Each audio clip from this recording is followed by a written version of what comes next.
feel like I should feel like I should feel like I should feel like I should feel. Feel like I should feel. Like I should feel like I should feel like I should feel like I should.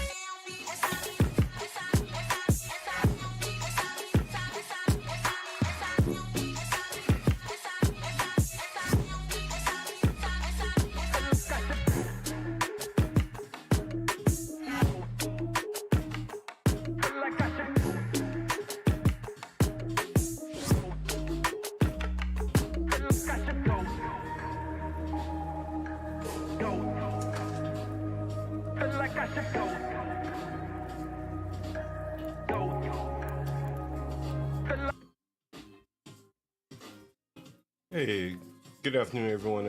This is like a little special stream here. I'm going to be talking about the tethers and the tethers and the FBAs. You know, I think they're coming to a head. You see it all the time online, coming to a head. You see it in the streets as well, coming to a head. And to get right into it, we show you how the tethers have come to a head. But you know, more importantly, I'm going to talk about what I think. You know, I give you my predictions. And almost every day, I get a phone call from a Black American almost every day.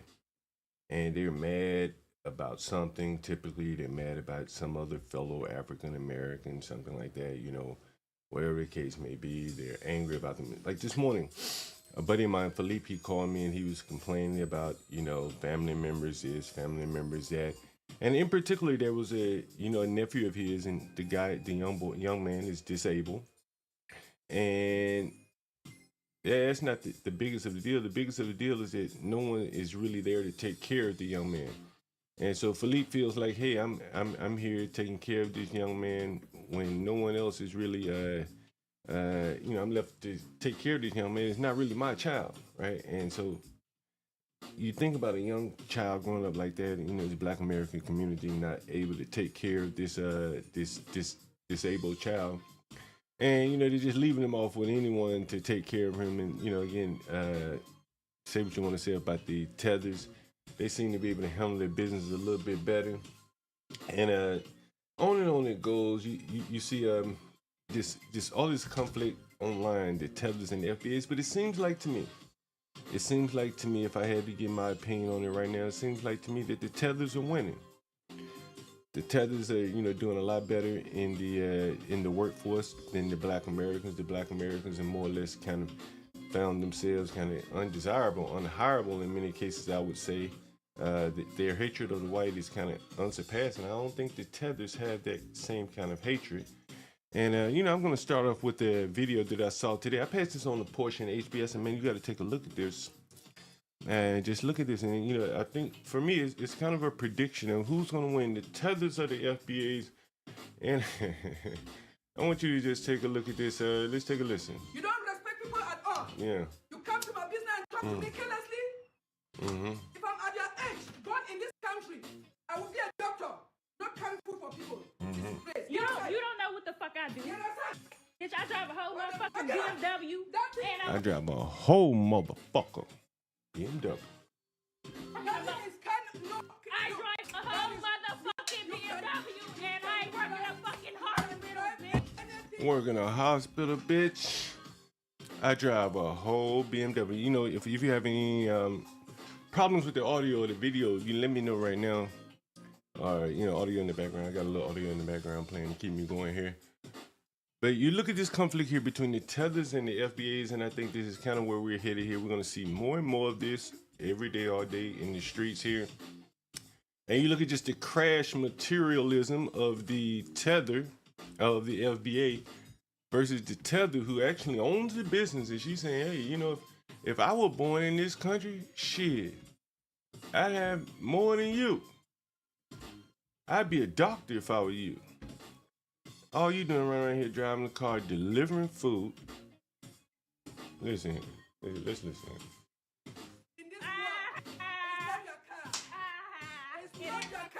What she said? It's not your car. What she mean by that?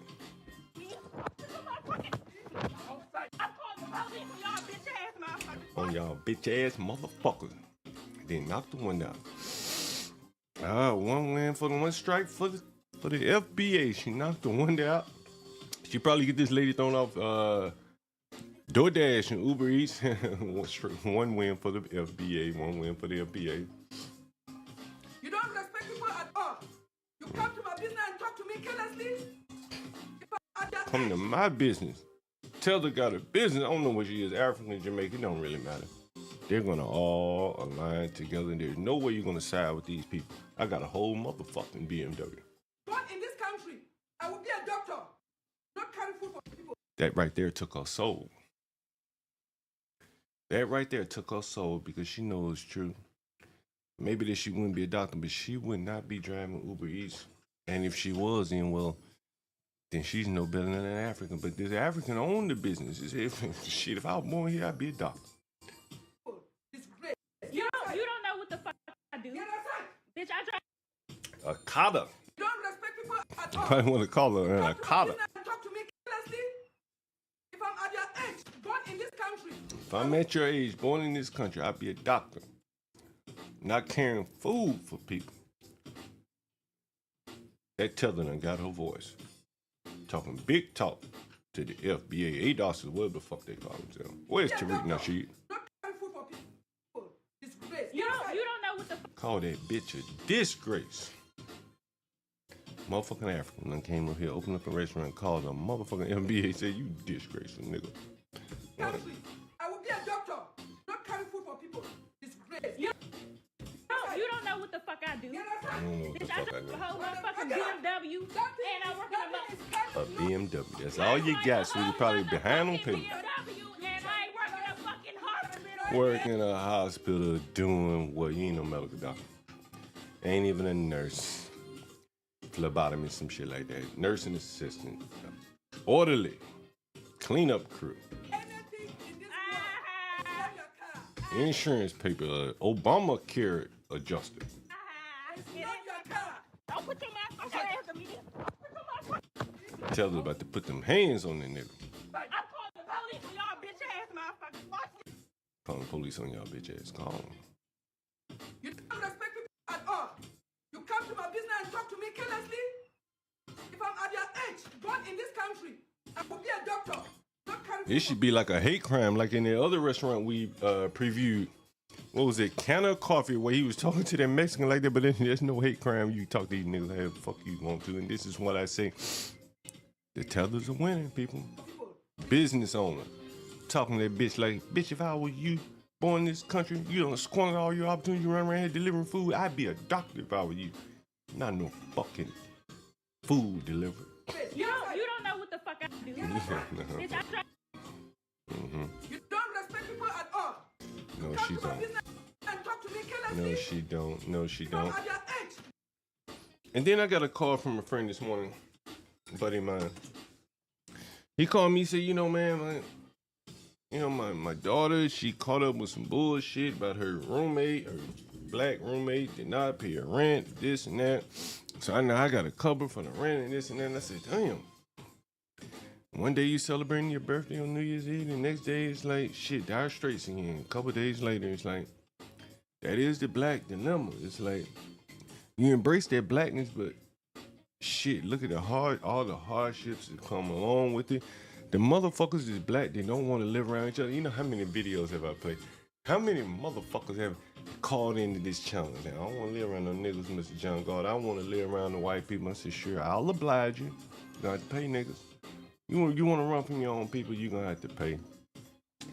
I was telling him, again, my buddy, I'll get back to him before I run on to these other people. And, he dead ass, flat ass broke, I ain't gonna say flat ass broke, but he needs some money, he done spend out on his birthday. The blacks, they love the birthday. I can't count how many niggas done been late on their rent. Celebrating their 35th, 38th, 39th, 15th, 27th, it don't matter. They celebrating birthdays while everyone else is pushing forward with real serious matters. And, it's just, I think it's just that black dilemma where they have to say that they have to profess that they love blacks. They love black people. Black is beautiful. Black is proud. But at the end of the day, man, I showed it to you. Listen, you don't have to believe me. I showed it to you. I show it to you again. We'll listen to the lady. What she saying? Yo, where you living at? You said your Yeah. sister or something put you out? Your brother, your boyfriend, something? My so we were on the northeast. We were by the Noma. You know what Eckington is? Yeah. Eckington Place. This Yeah. really typifies the black dilemma here. So we were staying over there at the Galt complex with my fiance's sister. She just ended up kicking us out because we had set boundaries over at grocery.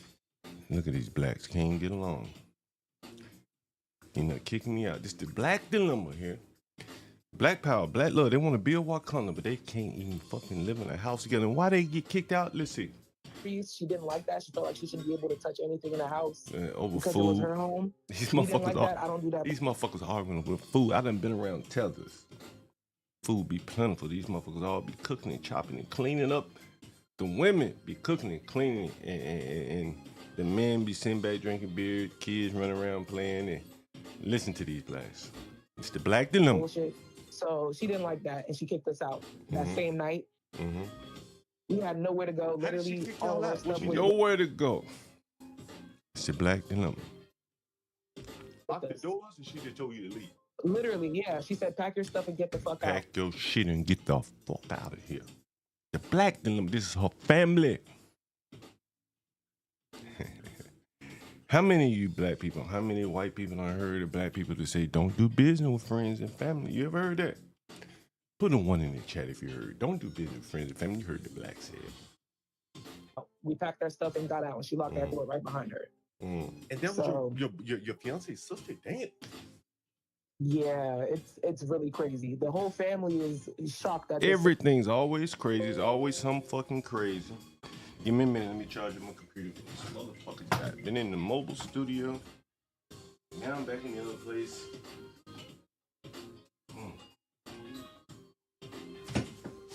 Where's my fucking charger? Give me 1 second.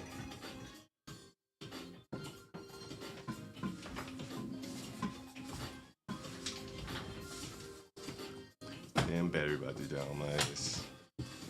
And you get back from Northwest, you see you doing the work up there in the nice part of town. You get back, you gotta set up your studio again. You at least plug the computer in. So a couple things, your head out of whack. But again, this is the black dilemma. Again, this is a problem that I don't think the Tethers have, and this is a problem that the blacks have in steroids, honestly. And I'm talking to you from a landlord perspective. I'm not expressing to you my opinion, my hopes, my desires. I'm expressing to you what I see every day. Every day. I've shown it to you on this stream. I don't even have to get up here and talk about black shit. I let the blacks talk for themselves. It's over, ladies and gentlemen. I hate it. I really hate this shit. I really hate it. And I got more to follow with this. This shit, the phone calls I took today.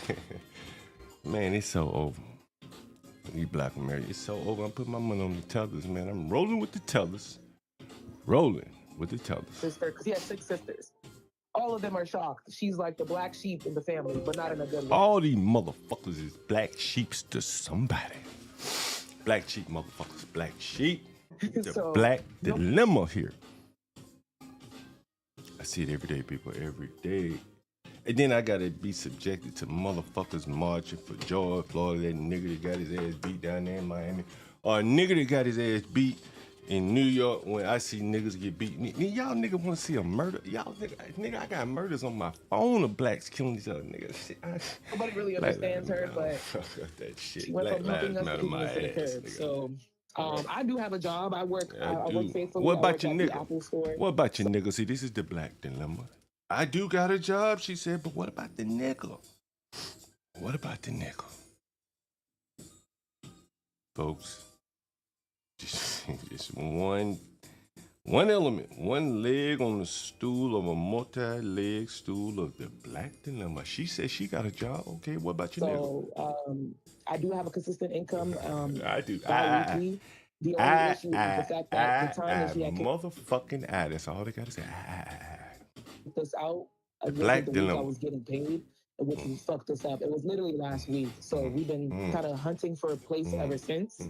My biggest thing is being able to just put a deposit down first. My biggest thing. Bi-weekly. And the only... See, I don't even charge deposit. Yeah, I help them out a little. We're gonna cover that. We're gonna cover that postal service, motherfucker. We're gonna cover that transgender. 1-0, 1 up. Way to kind of A knockout for hold the a place and be transgenders. able to even move it anywhere is having that deposit. So I know I get paid this week, and that's why I Nigga, you want diversity, nigga. Kind of look for a place so we can Diverse get out of killers. this hotel living. Oh, you live in a hotel? Yeah, that shit's Yeah, what she said, she living in a hotel. Yeah. Right? Living in a motherfucking hotel.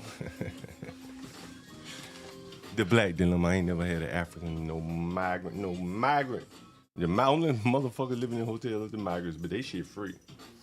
Niggas got paid up for the hotel day by day by day. Exactly. Every day is trying to figure out how we're gonna Every extend day. it. You know, we have friends and That's family. the black dilemma. Can you imagine trying to plot your life when goddamn every day what you gotta do? Every day Every is day. trying to figure out how we're gonna extend it. You know, we have friends and family that kind of help us. Man, folks, it's fucking over. Every day this motherfucker gotta do what? Day is trying to figure out how Every we're day gonna is extend struggle. it. You know, we have friends and family that kind of help us. Kind of help, man. They ain't gonna let them when you niggas live there, though. That's what they ain't gonna do. They ain't gonna let you catch no breath. Save up a little money, live in there. Hell no. One of them put your black ass out and no more. We'll let your black ass in. The black dilemma, ladies and gentlemen, the Caribbeans, the Africans, shit, they don't live like this. I promise you. I've been around too many damn Caribbeans, Africans. They ain't living like these people.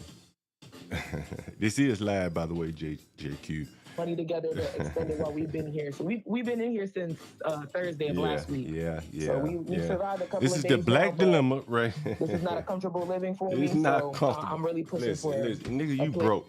Nothing should be comfortable for you, nigga. You looking for comfort, you should be looking for a way out. Fuck that comfort. You need some hard time. You sleeping on the floor in your grandma's house, getting up, going to work.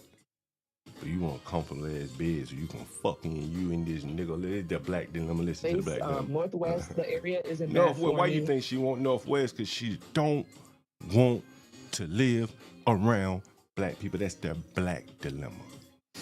They can't tell you. They'll never come right out and tell you. No, you'll never find what she might tell you, because she talking to a nigga, right? She knows she talking to a nigga. So she said, you know, I'm gonna come out and tell this nigga I don't want to live around no black. But she not even gonna say, she gonna be like, I don't want to live in the hood. What, bitch? Who made the hood, bitch? What the hood made out of? These niggas talk around the truth, right? They talk around the motherfucking truth, but we ain't gonna let them do that today. Cause Up in the studio, getting blown. we ain't gonna let these motherfuckers talk around the truth. The budget, I would say This nigga ain't got no roughly money. like 1,000. Nigga ain't got no maybe money. 1,200. Right? I The don't black really know dilemma. what the prices It's are the looking black like dilemma. in the places that you're kind of showing me. I get different price ranges when I'm going through Facebook Market. Where you don't so want to live, bitch. if you'd be able to provide those for me, that'd be great as well. Going around the middle, man, here with Facebook. Tell us where you don't want to live, bitch. Yeah, our place is a full serve. Tell us You where know, you don't like wanna furnished live, and bitch. everything. You know, clean all this stuff out for you. Tell us where you don't So want to live, typically, they charge you bitch. the weekly deposits. So you say you had a boyfriend, he coming with Listen, you, or you More of gonna the stay black with your dilemma sister? here. More of the black dilemma. Yeah, we travel together. We travel together. My only Is he- concern Takes that is you nigga said around bi- like a dog. Yeah, weekly or bi-weekly. You get a Oh, little no, bit no. better deal if you get a little bit better deal if you pay more up front. But part two of the black dilemma right there, you just heard it. We travel together. It's like my little dog. He go where I go. I work. He lay home, play PlayStation 2. Every now and then, we decide to fight, fuck, fight, make up. The black dilemma, black life. There no fucking Caribbeans. The Africans that tells us they not living like this. Shit, you saw me rent that room to them Africans. Shit, they brought $2,700 straight off the break. Niggas ain't got $50. We done heard them say it on the stream. They ain't got $50. They ain't got no money. It's the black dilemma. And what did that lady tell that nigga? She said, nigga, you ought to be ashamed of yourself. She said, what? She said, nigga, you ought to be ashamed of yourself. If I were here as a child growing up, Respect people at all. you don't Come to my respect business and nobody. talk to me carelessly. Yeah. If I'm at your age, born in this country, Born in this I will country. be a doctor. I'll be a Not doctor. carry food for people. I'll be a doctor. And what these black bitches doing? What these bitches born here in America doing? And what she said, she done. Only muscle your weakness. Barely working.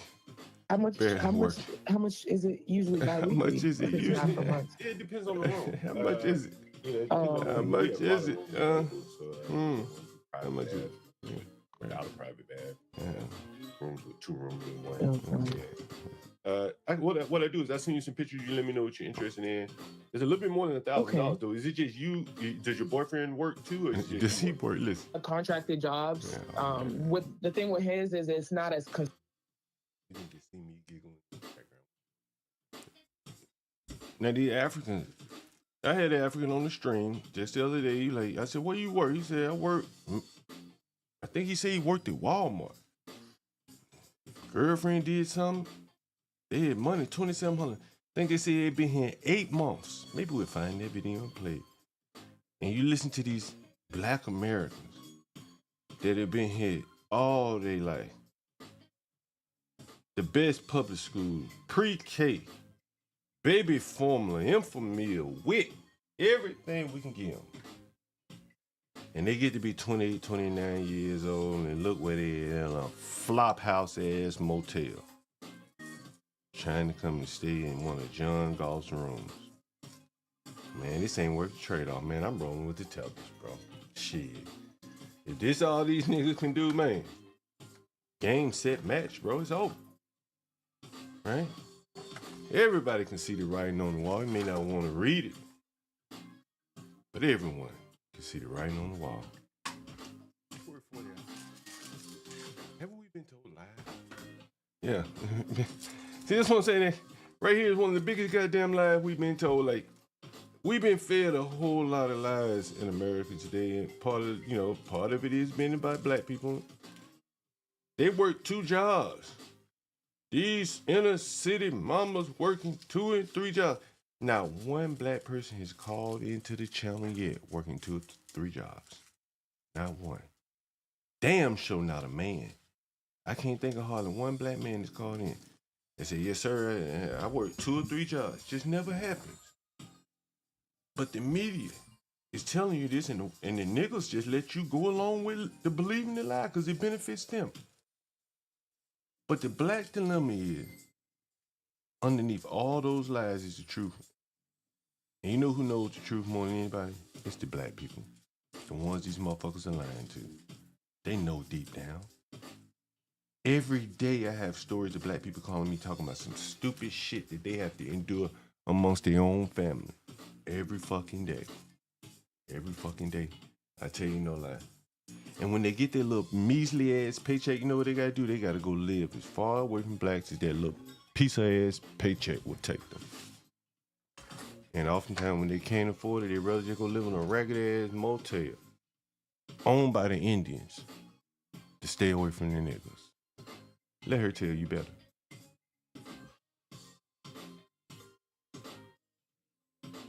Let the nigga talk. No, she don't. consistent as mine, but yes, he does work. He does more so contracted jobs, and then he does a couple of government jobs on the side if he's able to score them. So he's Couple government jobs. See, she the breadwinner. That's why she talking to me, not the nigga. The whole shit is just upside motherfucking down. Everybody knows it. No one can admit it, though. No one can even acknowledge that the problem exists. It's an American problem, I guess. Okay, that's what it is. But it's acute in one community. And one community is going to try and take it on with some upside down logic, like you don't do business with friends and family, while every fucking group over here is trying to do business with friends and family. We're going to see how it all works out, but I'm putting my money on the Tethers. he's like an audio visual technician.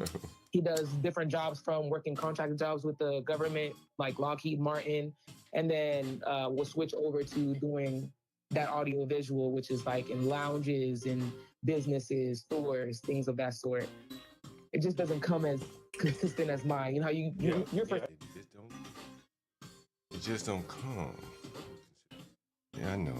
It just don't come. First, Like yeah, it first used I to. get a paycheck every 2 weeks. All right, but who'd be responsible for the rent? You or him? They just It'll be more so me. It be but more so me. He'll be sending like we always go half. You so- see that? We always go half on a baby, half on this, half on that. That's the way of the world. That's the way they live their life. Going half on every motherfucking thing. But what if he ain't got his half? Then what happens? What if he don't got his half? You gonna throw it in his face one day? It'll be more so me, but he'll be sending. There was the black dilemma again. Did everybody catch it? I don't know how these men go. I really live on the street. They had this woman telling another man, look, hey, I'm gonna be the one holding it down. Fuck that shit. I'll go live on the street. Go live with my mama. I'd have stayed with my cousin. See, he been living with his cousin. She moved in with him, with his cousin, whatever. I said, sweetheart, I ain't about to go live in no motel with you. I can't carry this relationship as in the state I'm in. So I'm gonna stay here with my cousin. You go ahead and fly free, baby. And if we ever meet up again, then it'd probably be all for the better because I'd be in better, better footing. But this nigga here just went up, got up on her wing, and said, okay, we just gonna go live in a motel together until she can get rid of his sorry ass. Like That's we always go half. So if he isn't, I thought these bitches be wanting niggas to pay for their nails and they nap ass hair, weave and shit, right? Now they going half until she can find a nigga to go 75%, 80%, and she gonna dump this nigga. I seen it all before. It's the black dilemma. Man, bro, he should have stayed his ass with his because he going back to that aunt house. But he going back alone this time. able to find his ass, I always cover it, and then vice versa. So we usually have each other's back. Who do you think ended up paying most of that half? Most of the half. Her or him? I'm just. Right, she said he knew if that never worked. But I wonder who's paying most of the time. Other half, isn't it? Can I send you some pictures at this number right here? You already heard the lady say she don't want to live around black, so I ain't gonna go back and look for it. Because I got some clips I want to play you. I can give you $325 a week in North. Oh, the Africans. Let me see if I can bring this shit up. That's what we charge inside. Let's see if I can bring this shit up. Give me 1 minute. Let's see, where's the guy? He said $325 a week? Yeah. She said, that bitch said $325. Like I said, everything's included. Toilet paper, wipe your ass, the water, the utilities, everything. 3 cents. That bitch saying I ain't got that kind of money. Yeah, I mean, that's... At that point. Let me see. I think an African called me. Was that yesterday? Was that yesterday the African called me? Let me see. What's him? This is him. Let me see that. I want you to listen to these niggas and then listen to this African. Let's see. I think this is the African from yesterday. Let's see. Was this him? Let me see. Was this the African from yesterday? Give me one. Let's see. I think this is the African from yesterday. And I'm headed somewhere with this. And this is what I'm saying. Like these tethers. I'm headed somewhere. But let's see. I get this video come up here. Let's see. Where is it here? So I've been getting a lot of calls from the Africans, and I've been finding it interesting. You've heard one of the calls. The African lady said she was doing research, chemistry, whatever. And I said, "Oh, wow, that's interesting." And then another African said she was doing something. I just got another African call me today, and he said he's doing research or something at Catholic University. Say he's very serious too, and I may have the audio. This may be it right here. You posted on Facebook Market. Listen to the African. Yes. Yeah. So can I come and view them? Depending on which room you want to. Which room do you want to view? In Northwest or Southeast? Northwest. Okay, we have several rooms available. What's your budget? My budget is between 600 to 750. For that budget, the only way I could put you in Northwest is if you pay at least 3 months in advance. Oh, like 3 months upfront? Yeah, otherwise we have rooms in Southeast for affordable in line with what you're able to pay. Like month to month? Yeah, it's month to month, week to week, bi-week, month to month. It's really up. But for go ahead. Yeah, no worries. I mean, I can come to Southeast. Just like let me know when I can come. It's even tomorrow. Yeah, and when are you looking to move? This by Monday. Okay, and so your budget is about how much?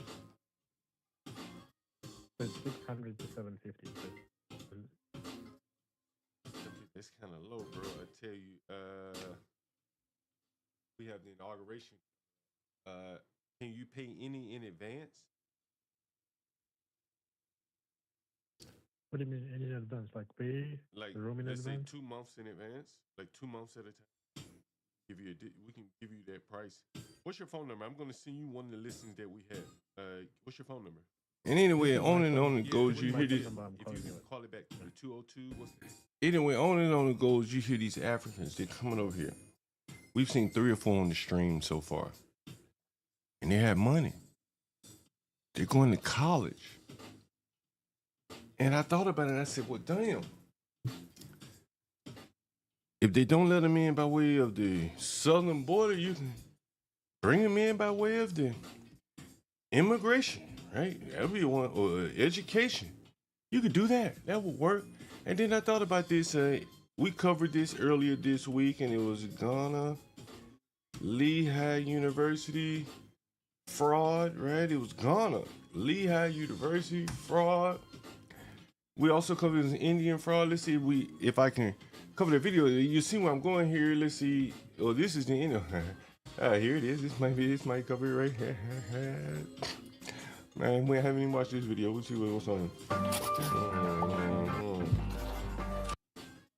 Mistakes. Guys, 4 Ghanaian students, 4 of the Lehigh University in Pennsylvania. I'll bring you guys the details. My name is Ace Kanti. This episode is brought to you by Above Anti-Pestle. Guys, problem comes. Always a bitch. He always got some look good, smell goody advertising. Moving on. Come on. Get into it. Nigga. Something. You have to think about the others. We always criticize our leaders because we feel posterity is going to judge us. If you are an individual, you are doing something and you're not doing it in the right way, it means that you are blocking the chances of the others. Give the youth the chance. Give the youth the chance. You've not given the youth the chance. Look at the mindset the youth have. Give the youth the chance. Give youth the chance. I always said that if you think the youth will do anything different, look at your SRC president. If you think when we give the youth the chance, they'll do something different from what our leaders are doing, look at your SRC president, bro. We have not given them. The youth have planned negative thoughts. They have negative mindsets. Things that we've not asked them. Illegal means is what the youth like. This report was posted by Graphic Online this morning. The 4 Ghanaian students have been arrested in the United States for allegedly forging high school transcripts to gain admission in the Lehigh University in Pennsylvania. The investigation began when concerns were raised about the legitimacy of the transcripts submitted by one of the students' elder brother, leading to the discovery of similar discrepancies in the applications of other 3 students. The student received financial aid totaling to over $213,000 and then $127,000 and $129,000 respectively. If you want to do the math, that's like over 400,000. How many niggas done came out of school, saddled with debt, with a bullshit degree? Stanley was showing one other lady, big old fat ass girl, talking about, I don't know what the fuck she was talking about, but she wasn't talking about nothing else. What is she majoring in, Stanley? That nigga, she probably had 150 strapped on her back. Loans. Homeboy, what did he say? Homeboy, what did he say? What the African did, huh? How they got him? How much y'all get? How much you get, homeboy? See, financial aid totaling to over $213,000 and then $127,000 and $129,000 respectively. If you want to do the math, that's like over 400,000 US dollars based on the allegedly falsified transcripts. The students are facing charges for forgery and theft of services and But wait a minute.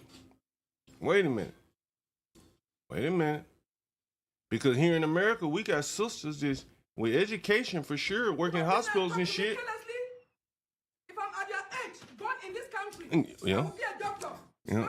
He'd be a doctor. Disgrace. Right. You don't know what the fuck I do. Yeah, yeah. Bitch, I drive a whole motherfucking I BMW. drive a hoe. I drive a hoe. She can't even tell you what she do. Meanwhile, these Ghanaians and shit, at least they hustling the universities instead of the universities hustling them. Currently being held on $100,000 bail, bro. $100,000 bail no be easy. So I followed up on the story and then I went to Graphic Online and the details of the story. Bro, 100,000 bill, 100,000. This is the story. 4 Lehigh students are in custody of the Northampton County Corrections Department on charges of forgery and theft of services, according to the Northampton County Court records. Otis Opoku, Evans Opos, Cyril Stan, Nomobon Sowa Nai, and then Henry Dabu. Why aren't the blacks figuring out some strategies to break in these damn schools they say they can't afford? Listen, that last Indian we covered, man, he faked his father's death when the school wouldn't pay for his meals. And they said, okay, since your daddy died, we give you free meal around board, including on top of the room and board and the free tuition, and on top of the one plane trip per year round trip back to India. He parlayed it. He was smart. He used that 77 IQ and that desire to get out of that hellhole India and got all the way to Lehigh University. And meanwhile, you got motherfuckers in the American ghettos talking about they can't figure out a way out. Amazing. The Africans figured it out. Them Indians have figured it out. And this is what I'm saying, man. I'm putting my money on the Tethers, man. These people trying to get up out of the hellholes they in by any means necessary. And once they get up out of the hellhole, you know what they're going to do? They're going to call John Galt and they're going to say, can I get a room, Mr. Dick? Mr. John Galt, why you paid to... I arraigned at the magisterial district court and charged on September 9th. The 4 Ghanaian international students are currently awaiting preliminary hearings scheduled for September 24th. The complaint, this is the 4. Prosecutors are accusing the students of allegedly submitting transcripts to the Lehigh admissions office that reported higher grades than their high school transcripts. If you don't think this ain't happening all over the country, all over the country, man, they done flipped up. Instead of going through the border, man, they coming right to school. They be sitting in the classroom, clicking and clacking and mumbling and shit next to your sons, your daughters. But they'll be riding for free. Ass, grass, and cash. No American rides for free. Only the foreigners ride for free. Prosecutors are accused. You niggas ought to be embarrassed. You motherfuckers ought to be embarrassed. Like, then let the damn foreigners just rip and run you off. You still riding the education wagon. Still riding the education wagon. You can't get off. You think that's your only way to prosperity. That's the black Americans' way of thinking. And so you got these niggas, they argue with the police. I got a degree. I work in the hospital and shit like that. What they saying? But you know, people always got to hustle. That is the American way. And so when you see here something like this, you kind of start to put 2 and 2 together. Oh, it's the American way. It's the American way. And, you know, I'm very sorry for the people that haven't caught on yet. You'll see it right here. You see right here, University of Chicago Dean of Admissions pulled in $825,000. I guess she wasn't.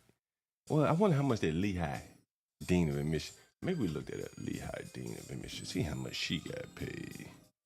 Cause she missed all the Africans, didn't she? Missed all of them. I got a Go Puff. Come here, give me one. Give me one, man. Never mind, whatever. Where's my water? Give me 1 second. No, that's my fucking water. Where's my water? Oh shit! I didn't even check out. All right, give me 1 second. I gotta check out here. All right, I gotta check out here. I didn't even check out here. I thought I had checked out. I was sitting here waiting on my own. I'm like, what's taking so long? There we go. All right. And so you say, who is the Lehigh Dean and Director of Admissions? No telling how much he's getting paid. And it's Bruce Bunny. Look at him. Let's see. He missed all them Africans and all the Indians. But he probably still kept his job. It's a golden racket, people. Golden racket. Filling their diversity numbers with the H-1Bs because the blacks can't step up and figure out how to scam they win. Hey, if you can't test your win, fucking scam your win. That's what the Indian did, right? Y'all keep worrying about testing shit. Why not scam your win like the Indians? You smart, ain't you? You smart, right? Even the fucking African Ghanaians, they said. Using the students of allegedly submitting transcripts You to the did. Lehigh admissions office that reported higher grades. And you know, I've been there. I've been to Ghana, man. Shit, motherfucker hardly got good internet over there. They done went to a computer cafe. Went to a computer cafe in the daytime when the lights and shit are on, the cafe is open, and made them a transcript. How they do that? Black Americans over here, we getting tutoring and shit, trying to figure out how to go to college. The damn African, he trying to get out of Africa. That's a stronger desire than to go to college to learn some shit. And so, again, I'm putting my money on the Tethers. And their high school transcripts. Huh. The criminal complaint filed against Opong is still being processed according to the district court's office. According to the complaint against Opoku, he has been a student at Lehigh since 2022 and received a financial aid package worth almost $213,000 US dollars. So Anai has been a student at the university since 2023. According to the complaint against him, he was awarded $127,000 in financial aid. Dabuo has also been a student at Lehigh since 2023 with a financial aid package worth almost $130,000 US dollars. The Lehigh Vice Provost of Admission and Financial Aid, Dan Werner, Timo Werner's brother, filed a forgery of fraud reports with LUPD on August 23rd, according to affidavits. Warner told the police a Ghanaian international student named Jude Dabuo, Henry Dabuo's brother, was admitted to the university and was set to begin his college career this semester. The affidavits say. Warner also relayed to the police that Jude Dabuo was 25 years old at the time of admittance. Noting how this was uncommon, the admissions office looked into his application further.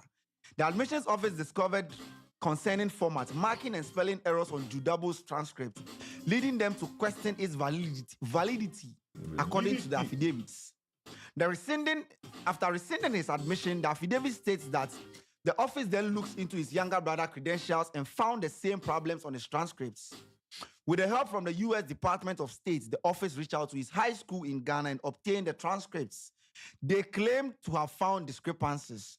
According to the affidavits, Henry Dabuo's application mentioned that Opoku was a high school classmate, which prompted the investigation into his credentials. They also claim to have found the same marking formats and spelling errors. Jude Dabuo's application also mentioned Opong and Soanai. According to the affidavits, which prompted the admissions to also look into the application material. The office obtained both students' official transcripts from their respective high schools and claims the transcripts submitted in the applications were materially different. Opoku, Opong, Numobon Soanai, and Henry Dabuo are being held on a $100,000 bill in Northampton County Jail, according to the judicial record. On Sunday, a GoFundMe page was created and shared on social media in support of the four students. So, guys, one bad meat destroyed the whole soup. One person's there was they funded a GoFundMe for some criminals. You can't even do that in America. You try to start a GoFundMe for someone accused of a criminal act. Do they let that go? Maybe they do. Maybe Daniel Penny had a GoFundMe, so maybe I'm wrong. I stand corrected, ladies and gentlemen. But either way, I wonder how much they got in the GoFundMe. Let's see. Discrepancies with respect to one person's credentials. Yeah. How they fact-checked this was that they completed high school and wanted to go and study in the U.S., Pennsylvania to be precise. And one of the guys, his age is 25 at the time of the school admitting him. So how you think an African knew or even had heard of Pennsylvania and said, I want to go study there? Sound fishy, don't it? Why Pennsylvania? New York, I get that. But Pennsylvania, I don't get that. Something ain't right about that. Make you wonder, like, maybe the admissions director getting some kickback. Maybe some Africans kicking in some money, pulling in some African prince or something. Let me see. Does Ghana have any connection to Lehigh? Lehigh University. Ghana. Maybe the president's daughter went there. Let's see why the Africans be going to Lehigh. Let's see.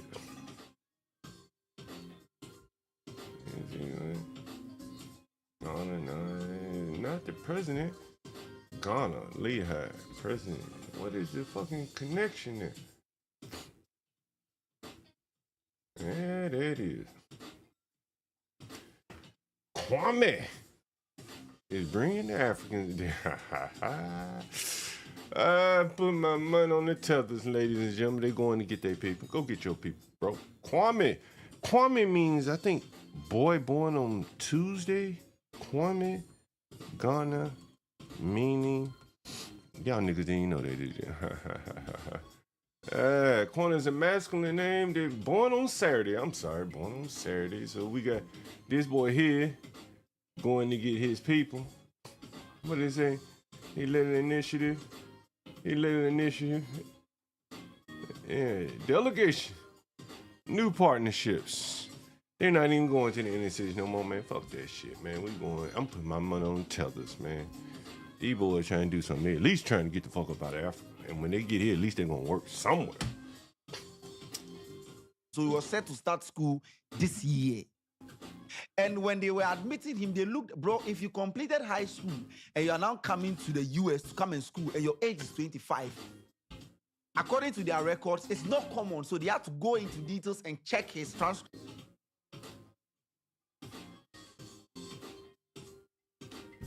Very well, because 25, you are now coming to the university. It's not common to them. So they decided to check. And then when they checked, they realized that there were some spelling and then marking errors in the guy's transcripts. When they checked his affidavits, one of the other guy's names were there. So they decided to check. When they checked, there were discrepancies with his transcript as well. They called their high school back home in Ghana, and then they juxtaposed their high school transcript with what they submitted, 0. The other 2 students, they checked their transcript and they transcended to the last person. All the 4 students, everything was forged, and per reports, they are all friends. But we a mistake, one person's mistake, and the report is that one person has been in the school since 2022, so he has 2 years left. That's if he's doing the normal 4-year course. He has 2 years left. The other 2 students, they have 3 years left because they started 2023. The one who is now coming and the assembly number Waji Gong. The 3 people are already there. They were successful. The last person coming,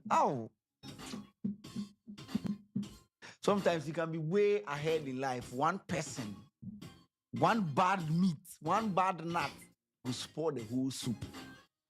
Just one person who that gained admission at the age of 25 has led, and bro, look at the financial aid that they received, over $400,000 financial aid. And you know your details. Man, I don't mean to get derailed here, but I'm gonna show you something else. I got this today. I hope y'all can see this. Let me share my screen. It's another African. Tethers on the way up. Tethers going up.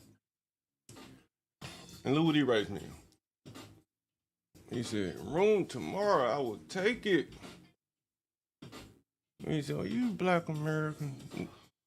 Can y'all see that? He said, are you Black American? I would definitely refer to my friends and family. Meanwhile, man, what the blacks got? Shit, they friends and family putting their ass out. They ain't gonna refer to their friends and family because they friends and family putting their ass the fuck out. I'm putting my money on Tethers again. Friends and family connections, that's what's gonna get you through the hard times. And they got it. discrepancies with respect to your details. Bro, we are saying travel because Ghana is not good doesn't mean go to the US and do what you want. And you see, when you do this, you are blocking. Did he say Ghana was no good? I thought this was the year return. No, he didn't. This is the year return. Is this still the year return? Let's see.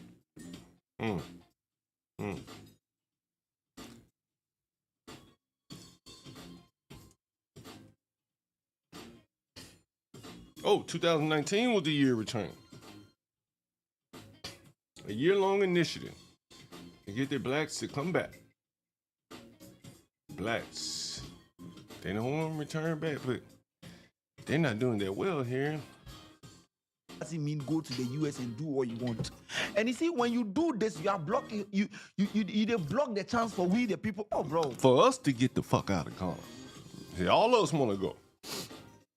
And the more they come, then where do the FBAs, the ADOS, the ones that having this Twitter battle that will ultimately take to the streets? I showed you it in the streets right here. It's in the streets, right? This is it in the street. This is it. Is this in the streets? No, this is in the streets. This was it. And so he's saying that, hey, more of us want to come and go to school. Again, I ask, why don't the blacks do this? Why don't they break into? Why don't the blacks break into? Why haven't one black come? Why don't the blacks come up with schemes like this to get into school? If they can't pass the SAT, scheme your way in. Pennsylvania, my dream states, Pennsylvania, Minnesota, Massachusetts, all the tests, cassettes, and the rest. All these white states. Say it again.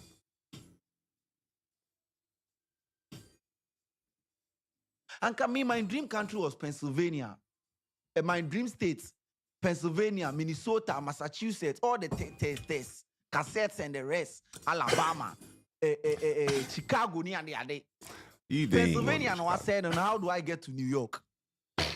Bro, the mistake, you see, you think it's all about you. I know some people say it was. Listen, they in an American jail eating 3 meals a day. The ADL, whoever protects them from being beaten like they would be beaten in a Ghanaian prison if they snuck in and stole anything. If they stole $400,000 in Ghana, man, they'd be dead. Period. Point blank. With forged documents, and they are safe. But you see, it's not all about you. It's about the people that there was a time a Nigerian student, he granted an interview, is it BBC, same thing.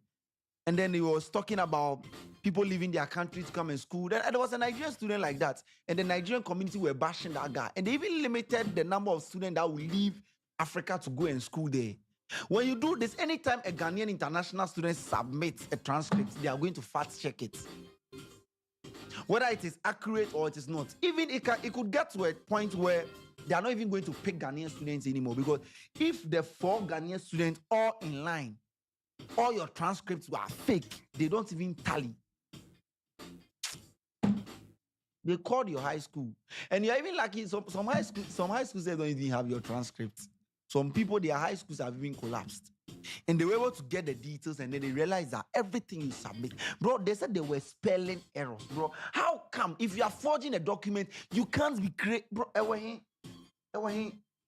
They were spelling errors, bro. Spelling errors.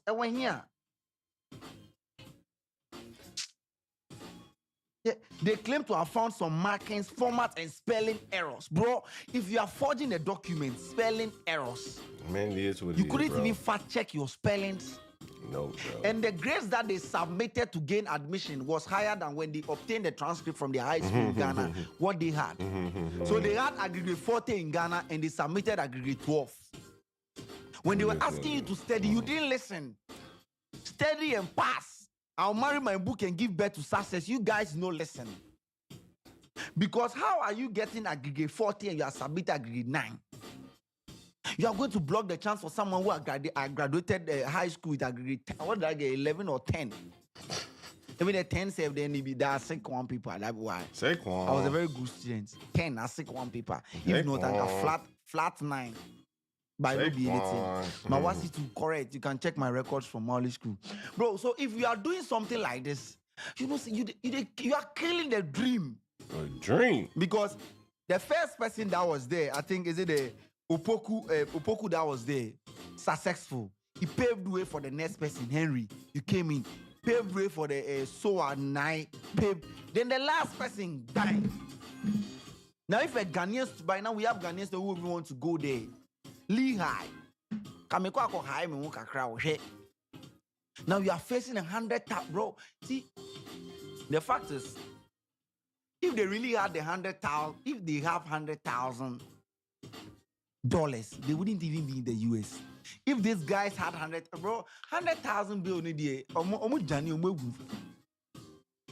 and they are going to go to court, I think September 29th. 23rd, sorry, 29th, they are going to be in court. What are you going to see? I know I've seen people in the comment section saying, say, in Ghana, when you want to obtain your transcript, the school stress you. Bro, I know I can mention a lot of schools. I even know a school in Ghana here that someone tried to obtain a transcript and the school made a mistake when submitting the transcript. So when the person submitted a transcript, the person was bounced.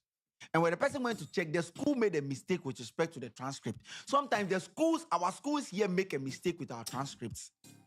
They make huge mistakes and then it costs a lot of people.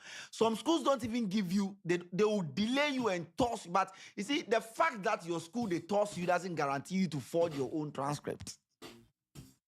You can't do things your way because the white man, oh, bro, they will fish you out. They are not in the sea, but they will fish you out. You see, we are in a system. Listen to respect he has for the white man. Listen to respect he has for the white man. And again, like, you know, so I put my money on the Tethers, man. They have respect for the white man. They can respect, man. Like, hey, man, this white man can do it. So I'm going to roll with him. The blacks think they can do it. They think they can build Wakanda, but they can't even keep their neighborhoods clean. So, you know, hey, it's an easy choice here. Fact checking is a very difficult thing for us that people don't even get things very accurate, and then we have people who don't even have the criteria to even get a job, and you see them in those positions.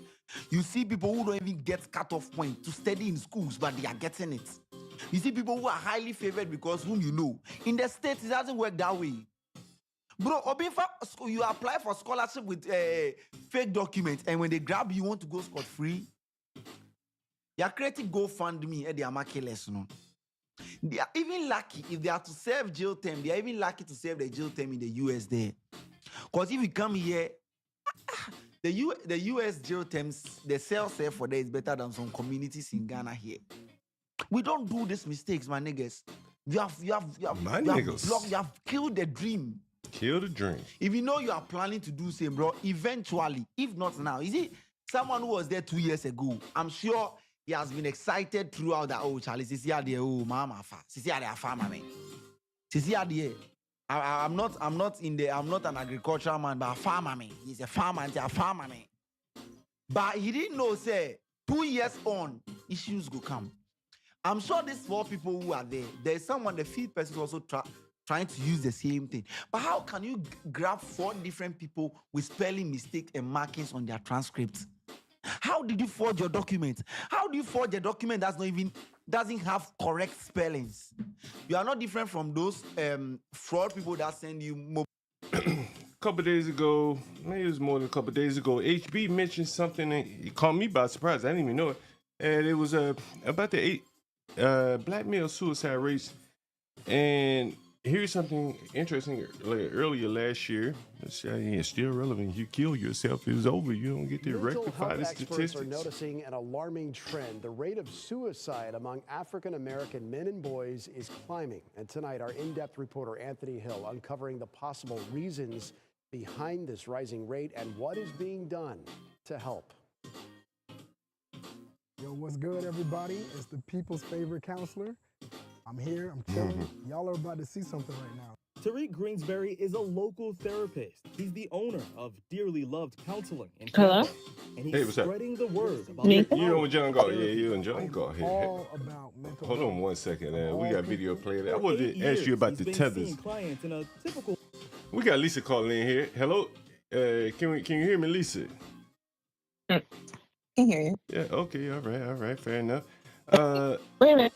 I did not call in. You called me. Oh, I'm sorry. Yeah, I called Lisa. Yeah, that's right. Because we tried to get this going earlier today, but we had a little technical difficulties. But You said you didn't know what a tether was. Is that correct?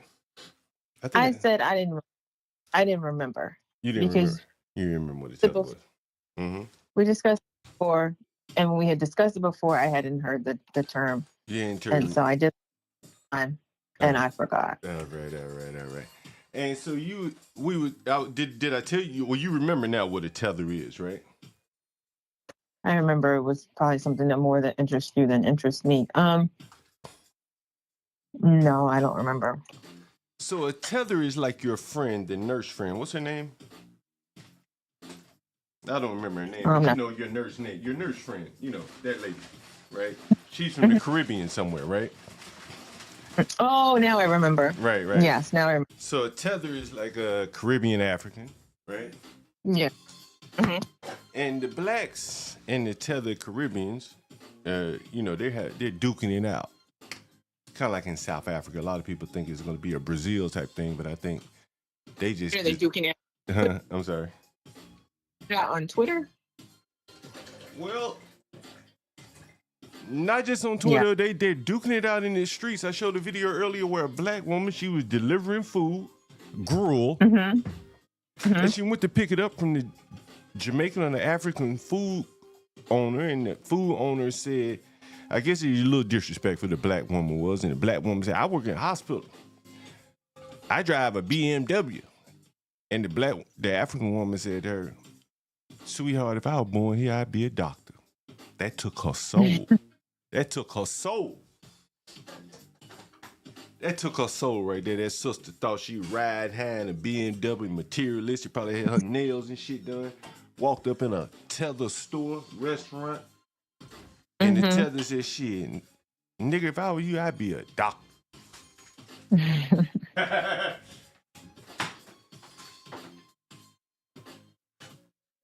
One second, Lisa. And so I'm saying, my prediction going forward is, I'm rolling with the tethers. It look like they're gonna win. It look like the black Americans don't have a shot, in my opinion. Right? We see them. We got a tether tenant. You probably didn't know he a tether because he's so quiet. But that's how you know he tether, because he quiet. Right? Colombo is a tether. Yeah. He's a tether. He really.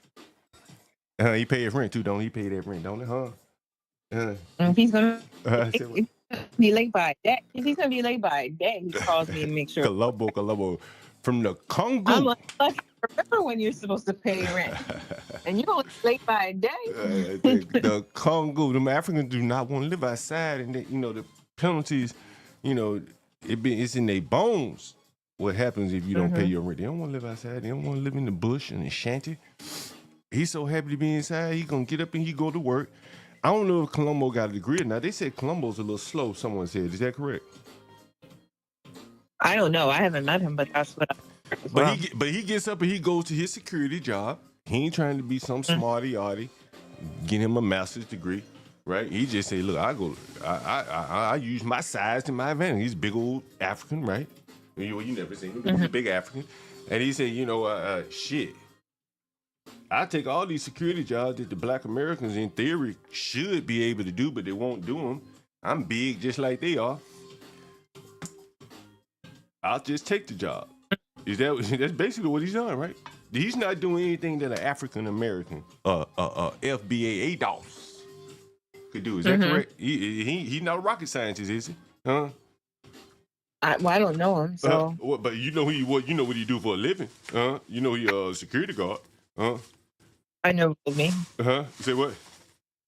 Do what you told me. Yeah. I don't have like personally, he's never discussed what he does with me. I know he works. Yeah. Got an impression he calls me in the morning. Usually he'll call me in the morning, and he sounds like he just woke up. Yeah. Or like he woke up, like he needs to get to bed. Mm-hmm.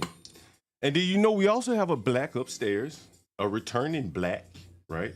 So so we got an FBA and a tether in the same damn house. Which one of them better? If you had to pick, which one you picking? They don't seem to have an issue. Well, the other one has issues outside of not even to that. So which one got issues? The FBA or the Tether? The FBA. I mean, I'm not. And what kind of call issues him does the FBA have? He's a child Both molester, men- correct? Sexual predator, something like that, right? They love sex, right? They predators, right? That's what happens, right? Sex predators. I'm not gonna say right, but from what I understand, he's on the list. He's on the list. And he's a drunk. Born here, raised here. So my preference was to continue to rent to him. You didn't want to rent to the FBA again. You want to leave him outside. If it wasn't for John Galt, he'd be outside. Is that correct? Well, no, maybe he'd go somewhere else. Maybe he goes somewhere. But if there were nowhere else to go, if it came down to you, he'd be outside. Is that correct? I didn't say outside. He was somewhere else. Okay, but short of anywhere else, he'd be outside, correct? That's how it works. If he ain't got nowhere else to go, he got to go outside, right?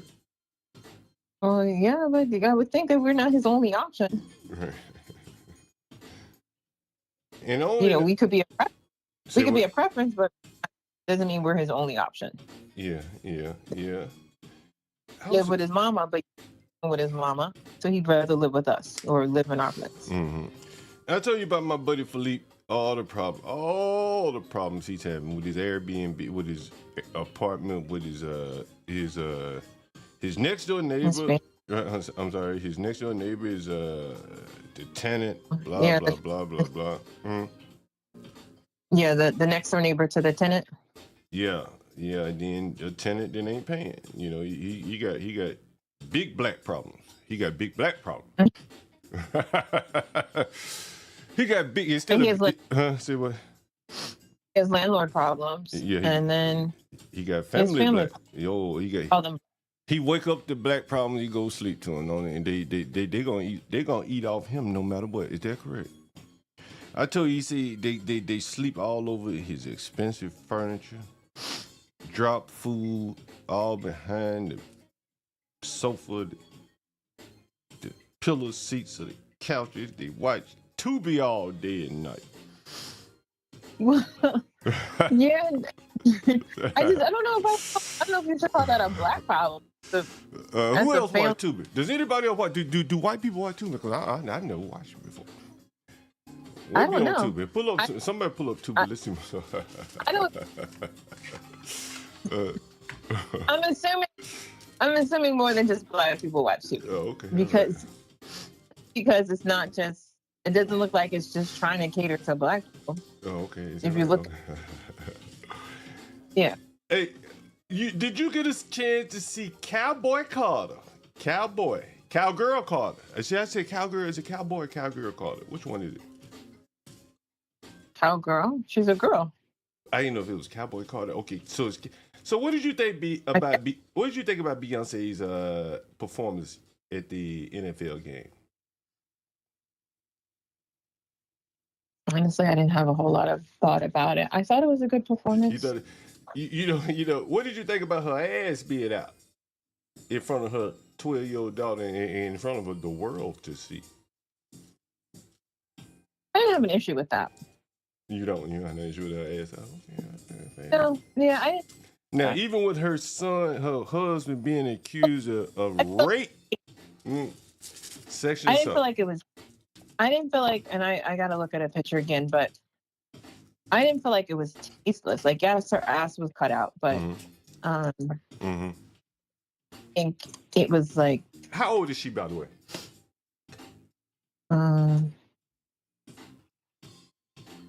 It says online, it says she's 43. 43? You got any outfits like that? Shit, I was looking for you in an outfit like that. No? Maybe I need. But like hers, I probably would have one. Put you one of them outfits on. I put one of them outfits on you. I don't have a body like hers. So back to the Tethers and the FBAs, and while I don't know if you're looking at the stream here, but we gotta. No. I was just pulling. I got the FBAs in their favorite activities. They don't build no more. All they do is this. All they do is this. They don't build no more. You remember that song?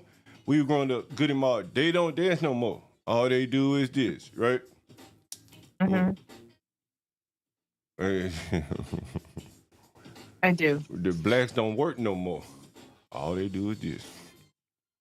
Let me ask you, I know you never really spent much time in the ghetto and shit like that. But did it really kind of amaze you when you start, dealing with these blacks in a business manner, like just like how downtrodden they are? No. It didn't surprise you not 1 hour. I'm downtrodden. I don't never describe them as being downtrodden. How would you describe the people that you've seen in, what is it, been 2 years we've been doing this? Mm-hmm. How would you describe them? I wouldn't categorize them all as one particular way. Like, Well, not gonna crack. Huh? How would you describe them? I don't have a description because everyone's different.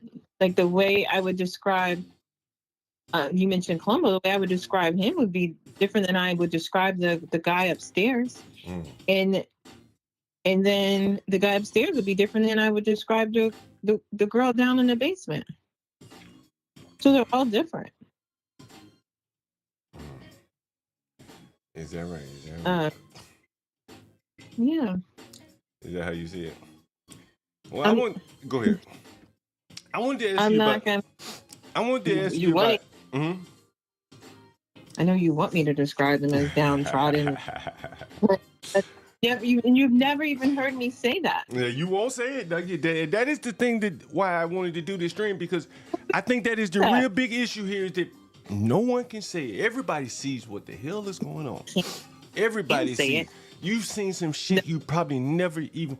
That is true, but that doesn't mean I would describe. You want me to describe everyone? You want me to group everyone as downtrodden? Every black person? I'm not going to do that. No, I ain't saying every one of them. You know what I mean?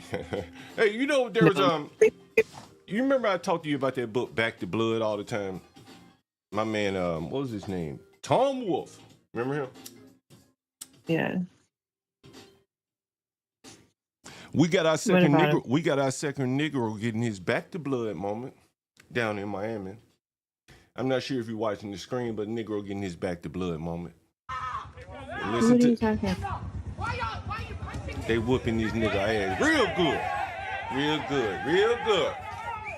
And nigga hold up the American flag, they beating his ass down to the ground. He's holding up the what flag? They got some picture of him holding up the American flag while they whooping his ass.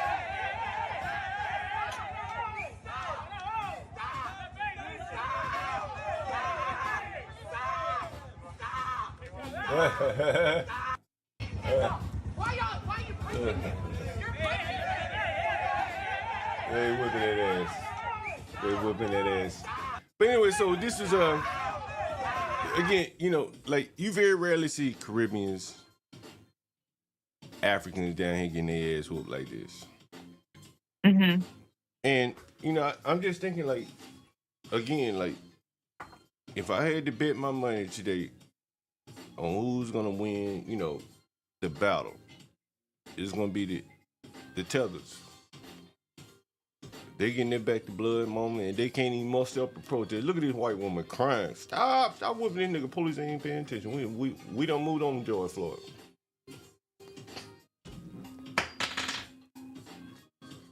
And then you see most silly ass behavior by the ADOSs. They shooting themselves. Who shot who? Somebody got shot. Nigga shot himself. God damn. Who shot who?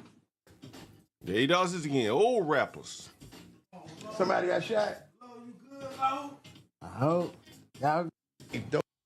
Again, the ADOSs, I mean, they can't even get out their own fucking way. And this is Are you watching the stream, by the way? I'm not. I was in the middle of doing something when you called. I wish you could watch the stream because again, this is the black and the ADOS and the I'm gonna put it on. Okay, I want you to see this again. This is why I keep saying the Tethers are gonna win. You hear the crass materialism in this ADOS, while the Tether own the whole restaurant.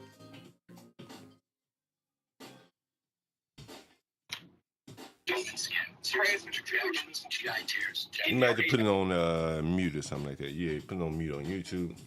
I thought you wanted me to listen to it. Listen to it. Oh, you might be able to listen to it through the phone and mute it on YouTube just so you can watch it. To your phone. But here it is. Oh, now I do. Come to my business and talk to me carelessly. If I'm at your age, born in this country, I will be a doctor, not carry food for people. Disgrace. You don't know Call what the fuck I that do. black a disgrace. I can't understand her that well. I know. I'm gonna read it for you because I would love to read it for you if you don't mind me. I will. I'll be the transcript. I give you some transcription here. I'll give you some transcription here. I'll just try. Okay, I'll be. Oh, okay. They got subtitles up here. You can see it. Don't respect people at all. You come to my business and talk to me carelessly. If I'm at your age, born in this country, I will be a doctor, not carry food for Subtitles. Disgrace. You don't. She said, not carrying food for people, you're a disgrace. Black American that came over here and wasted all the opportunity that the white man had for you. And look at me, I own a whole restaurant. You can sit down in this motherfucker and eat. Not you got to carry your food up out of here and take it to somebody. You're a disgrace. And now listen to the crass materialism of the black woman. I don't know what the fuck I do. Bitch, I drive a whole motherfucking BMW. BMW, black man working, black woman working. BWW, they need to change the name. And I work in I drive a whole motherfucking BMW and I work in a fucking hospital. Lisa, you worked in the hospital, correct? Mm-hmm. What you think this bitch that drive a whole motherfucking BMW do in the hospital? I have no idea. It's just because she drives a BMW. Well, she said she drive a whole motherfucking BMW. Don't leave off the motherfucking BMW.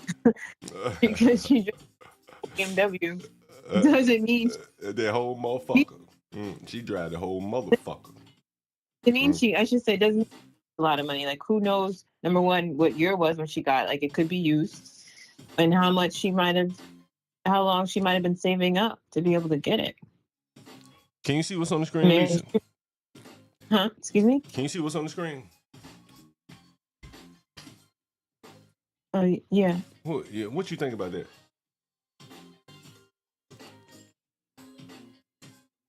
When you just showed me a man, and I guess it was a man or a woman, two women talking. What you see right now? Now I see you're scrolling down, and I see some girl. Okay. That's a girl to you. That's a girl. I guess it's a man. That bitch won a TKO against that post office man. TKO. Love TKO. One of them bitches wanted this sandwich more than the other. And she won that motherfucker. She gonna get 3 sandwiches a day. In prison.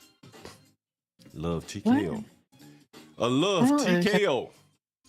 A love TKO. Let's hear what she got to say. A love TKO. I feel you. Oh, she got music on, but she won a love TKO up there in Harlem. I used to go up to Harlem all the time. I used to love Harlem. I used to go to 67 Orange, Red Rooster from time to time. There's another little bar I used to go up there in Harlem. I used to love going to Harlem. There was a Spanish restaurant in Harlem. Damn, it's a Spanish steakhouse in Harlem. Oh, Lisa, we gotta go back to New York. One of these days, let's see, Spanish steakhouse, Harlem. Oh, Lisa, you love this. Harlem. I think it's East Harlem. East Harlem. Ricardo's. That's the name of it. Oh, Lisa. You're gonna love this right here. Look, Lisa. Look at it. Lisa. Can you see? Right. You would love it. It's like ghetto Spanish. So, black. I still see this. Okay, you probably get there in a minute. Let me make sure I'm sharing my screen. Yeah, I'm sharing my screen. Okay. All right, you get there in a minute. Can everyone see the screen? I got Ricardo Steakhouse here in Hard Manhattan. This is close to where she stabbed that Negro. I used to go here all the time. All the time. Ricardo Steakhouse. Oh man, these Spanish people run a great steakhouse. Yes. Ricardo Steakhouse. Yes, they do. I wish they had some videos. I know they got an Instagram. Let me see Ricardo's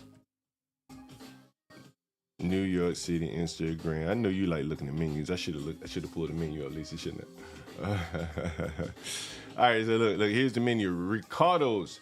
We're gonna get back to what I was talking about. Just 1 second, Lisa. We're gonna get back to that training. Look, see, it's 2145 2nd Avenue. See, the blacks got so many wars. They fighting the trainings. They fuck the trainings and find out they're training. Look, Throwback Mondays. Look at that, Lisa. You look at that. Look at that, Lee. Look at that. Throwback Mondays, Lisa. You might be a little bit delayed. You see what? Look at this lady's outfit right here. Look at this Spanish boy. I tell you, they YouTube might block me. They think this shit probably real. This is an outfit, YouTube, by the way. This is your outfit, right? Anyway, this is Ricardo's, Lisa. Mm-hmm. Ricardo's Steakhouse. Can you see it? Wait till you see that lady's outfit. I saw it. You can see her nipples. Yeah, that's not a real outfit, by the way. That's Jim Jones up in Ricardo's right there. I tell you, it's a real popular place. I used to go here all the time, by the way. That's Mike Tyson. It's a real popular place. Yeah, I used to go here. Yeah. No, you said. I think you also said it's not a real outfit. That's an outfit. Yeah, she's not naked. I don't think. Anyway. No, I don't think she's naked. It looks like it's see-through. Yeah. I mean, it looks like it's see-through, unless those are fake nipples. I thought it was just a dress like that, but anyway. So you can see, you can kind of see the I got words. Look, they got Michael. They got Michael up there in the Spanish place. Let's see. Look at that. And that's where you want to go? You said we need to go. It's a very lively place. I will say that. Say that one more time. You want me to wear an outfit like that?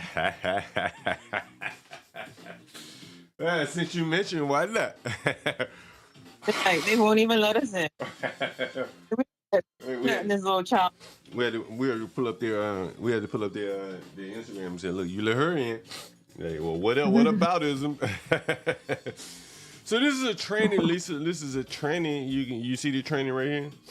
She won round one for the sandwich. The sandwich.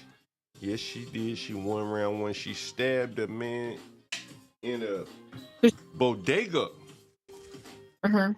up in New York City, and they said they have listed her in a man's jail.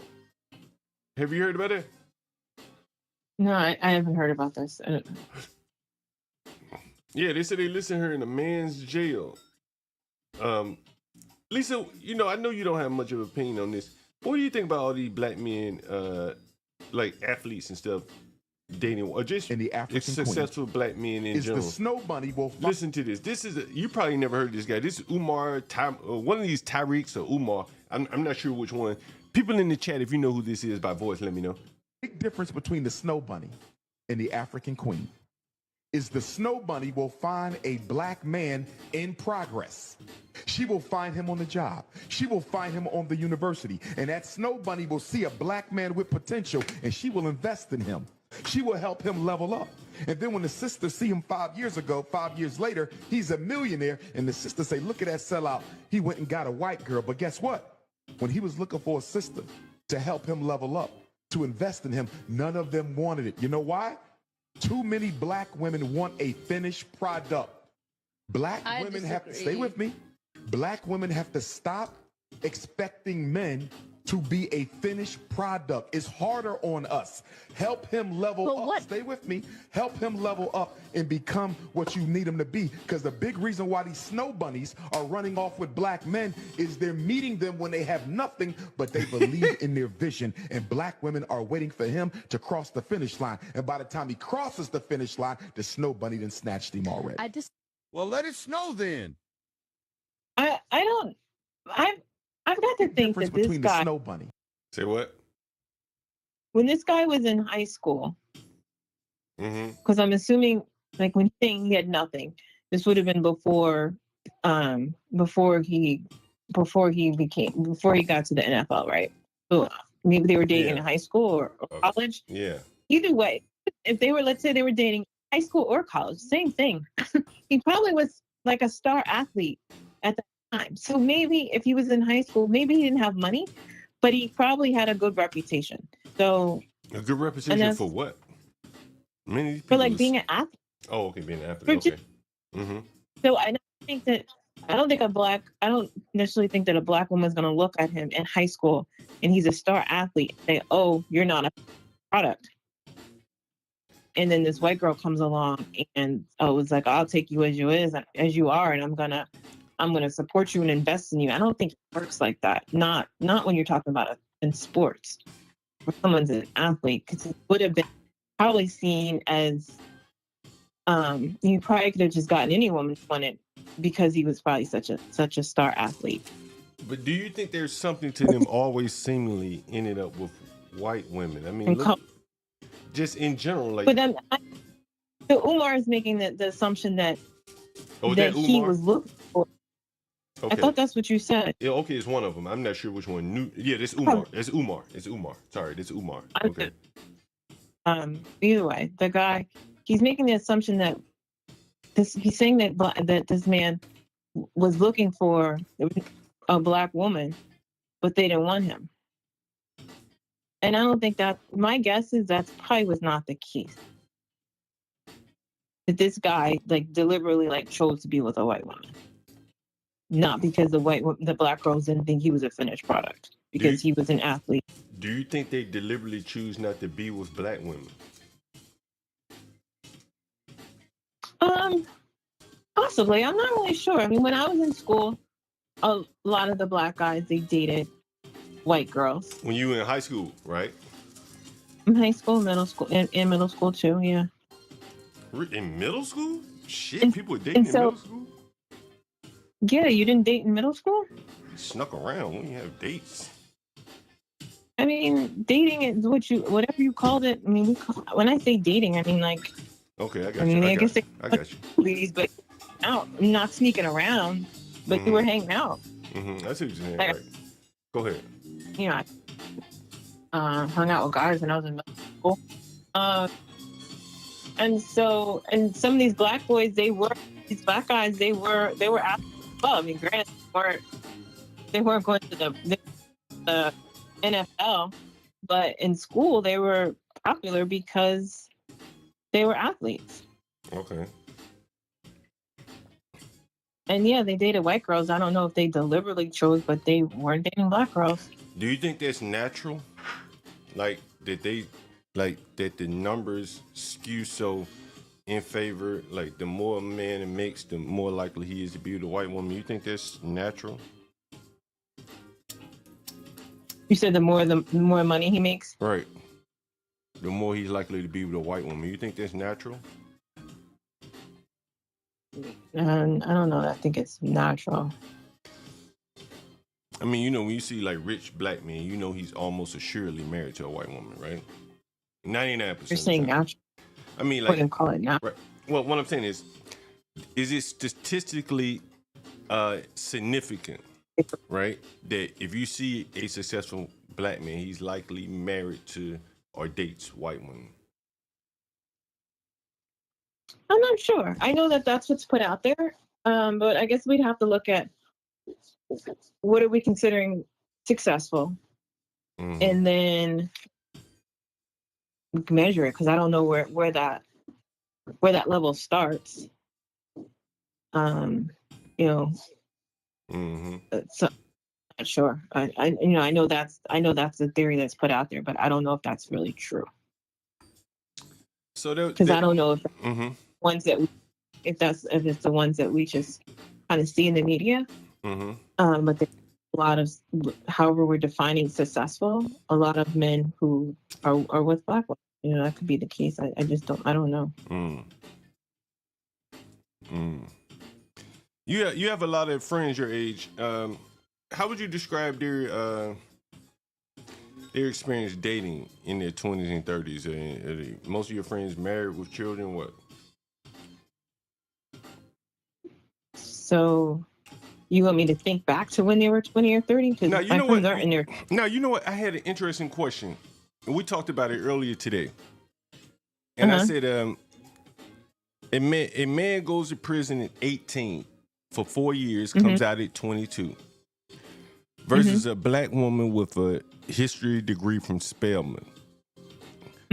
Who has better prospects at 22? The Black man that just got out of prison for robbery at 22, or the Black woman with a history degree from Spelman? Who has better prospects? I think the Black woman with the history degree from Spelman.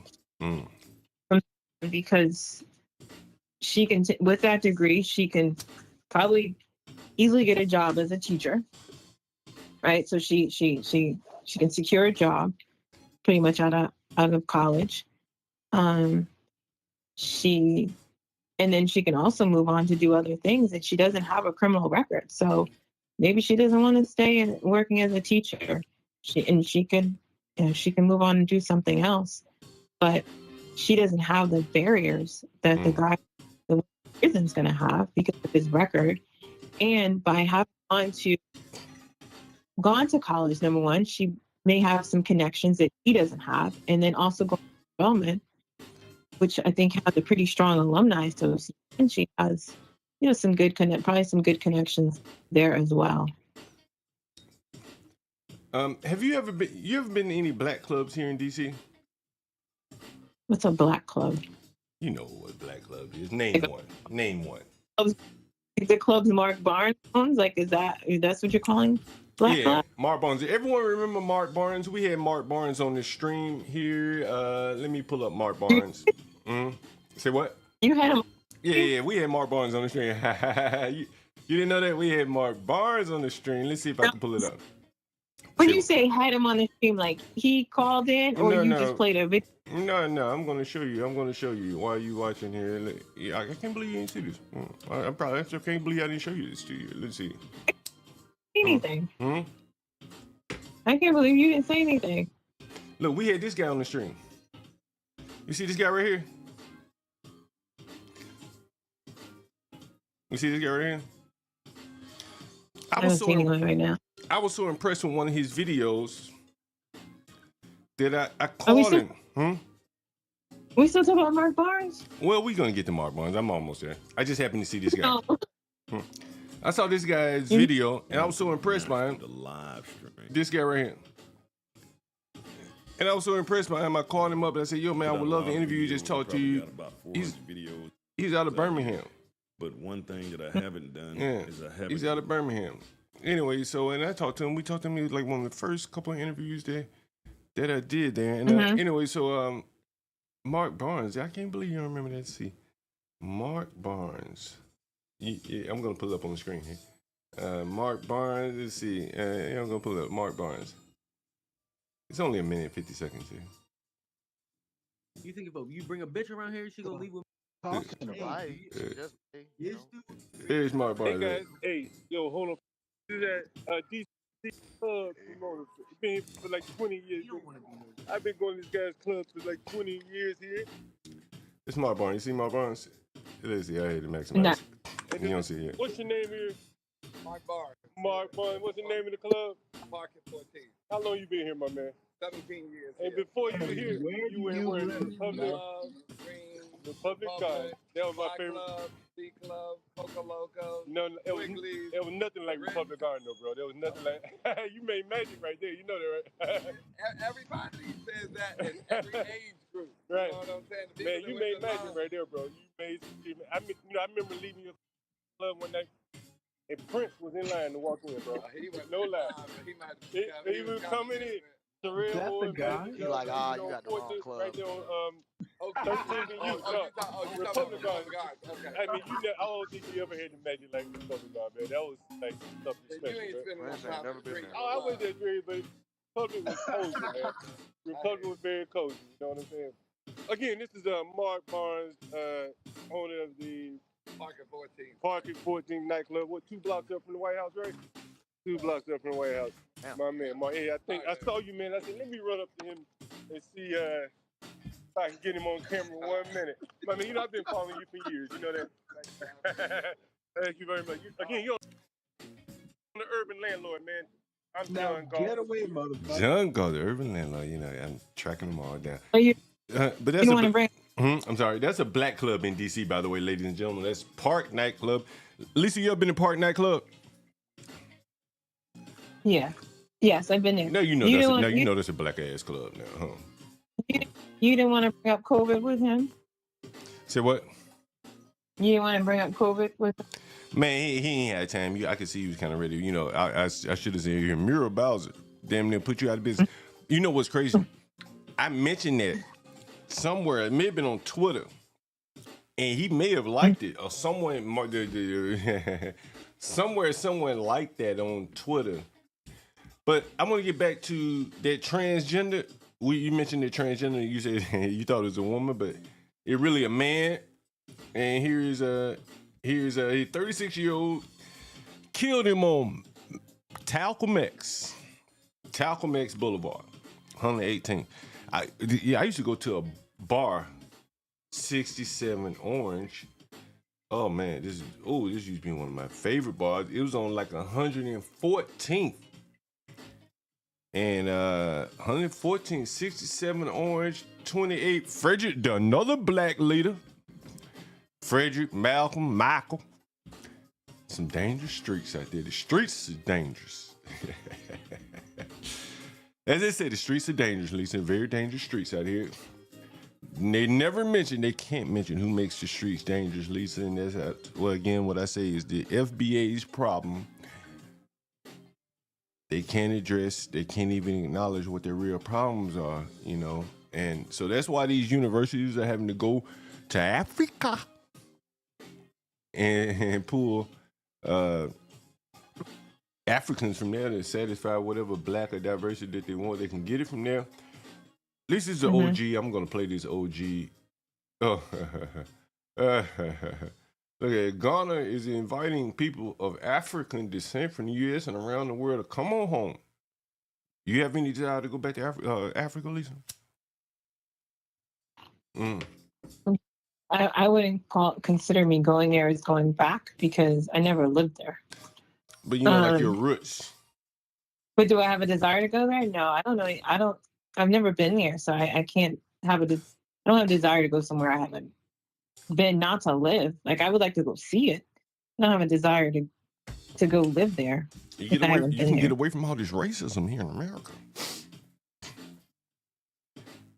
I'm not currently trying to escape. There's no racism. There's no racism where you live in that nice, cozy suburban area. I have any issue. Nothing that has. There may be people that I encounter that treat me differently because I'm black. There's probably a part of me that expects that on some level, but there's nothing that has impacted my life that I know of. And if it has, I'm okay with how my life has turned out.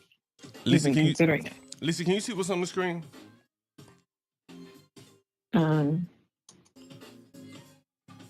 Yeah, Nisha's Nisha Page. Mm-hmm. And what's his name? You said you mentioned to me earlier. Yeah, I was telling you about this. Ladies and gentlemen, what do you think about this in the chat? What do you think about this? Go ahead, Lisa. Oh, I was just gonna say I'm not gonna read it, but I'll read it. Niggas be 35 talking about I'm trying to get my life together. Niggas over. What do you think about that, Lisa? I don't think that's true. I think probably a lot of people who say that they're not going to do anything, but you can. Just because you're already 35 doesn't mean you can't make some change in your life to make it better. But isn't she more or less acknowledging what the other guy Umar was saying? Like, he's saying, hey, I'm trying to get my life together. She's saying, nigga, it's OV, nigga. Get it up, nigga. Crash out, nigga. Kill yourself. Commit suicide. Add to the black suicide rate, nigga. Do what you gotta do. Oh, that's really true. Just because, this may not be what Umar meant, but I mean, talking about athletes, so they're already doing something with themselves. I don't even know why he made that statement. Well, I don't know if he's necessarily talking about athletes, but what she's saying is, if you 35 and you ain't where you trying to be, cat crash out. Like, go ahead, get on up out of there, nigga. Nigga, it's over. I don't necessarily believe that. I'm not sure that I believe that a white woman is going to come along and find someone who's 35 and try to invest in him when he's at his low. Not at 35. Like, because what you were showing me before, and this is why I mentioned the athletes, like, that's a different scenario when you're talking about someone who is in high school or in college, who maybe they don't have money yet, but based on what they're doing, there is a potential well in about, let's say, 5 years, 10 years. Okay, fair enough. That's what Nietzsche is describing. Hold on for 1 second, Lisa. You keep talking for a minute. I'll be right back. Give me 1 second.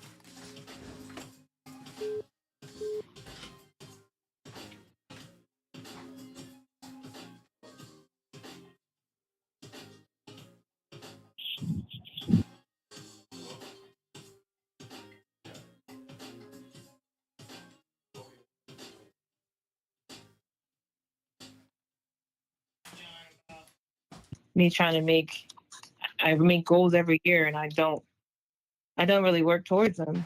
But this year, I'm trying to follow the 12th year, which I think it would be easier for me to focus on, like trying to get in shape and eating better. I'm already doing right now. I'm glad about that. Not that I ate bad before anyway, but I think I hit a point where I was too much candy, too much for no reason. And so I just need to get out. So yeah, I think at 35, and you can be 35 and over and make some changes. Some people are and work on doing life. So that's what I'm going to do. My life is not over, even though I'm over 35 and I still need to get it together. And maybe, I guess I probably halfway have my life. Maybe it's not as bad as I think. But I feel like I need to get it together. So someone in the chat said, Lisa, it's not really over 35. You agree with them? I guess you do agree with them. You were saying, yeah, you agree with them, right? Yeah, I agree. I don't think it's over 35. I don't know. Personally, I think some people some people can just really become focused and make some significant changes in their life to get it together. And I feel like with my life, I probably have had periods when I've had it together better than, say, like now. Like right now, I feel like this past, of course I've had, some life changes, but I feel like COVID kind of messed me up a little bit and set me back. And so I feel like even with some recent life changes that I've experienced, I think COVID probably put things in motion I think that period of working from home, definitely working from home. I think working from home kind of messed me up. And then not like falling out of routine, the things that I was doing before COVID, when everything shut down and some of the things that I was just involved in just went online and I just wasn't really doing things online. So I feel like there's a part of me that sort of retreated and fell into like isolation. and now I'm just trying to come out of that. I want Black Toppers again. You may remember, I don't think this person booked with us. And I played this earlier, but you weren't here, so I want to let you hear it again. And what it was about was the black woman did. And again, this is about FBA versus Tethers, and I don't believe that the Tethers have this type of antipathy toward, is that the word? Toward living around their own. Let me make sure that's the right word, because I may need to correct myself. Let me see. Do I need to correct myself? Yeah, antipathy is the correct word. Here we go. I want you to listen to this. Understands her, but she went from helping us to kicking us to the curb. Okay, hold on. I want you to hear this. Mm-hmm. Let me know if the audio is better. I'm gonna roll it back. So it's very important that you tune in. Oh, good. All right.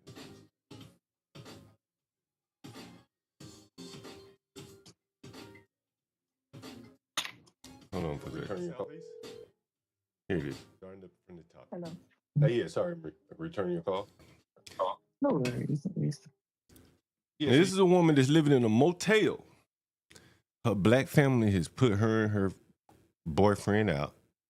And I just want you to listen to this black woman and give me your perspective of the entire conversation. I don't think you've ever heard this before.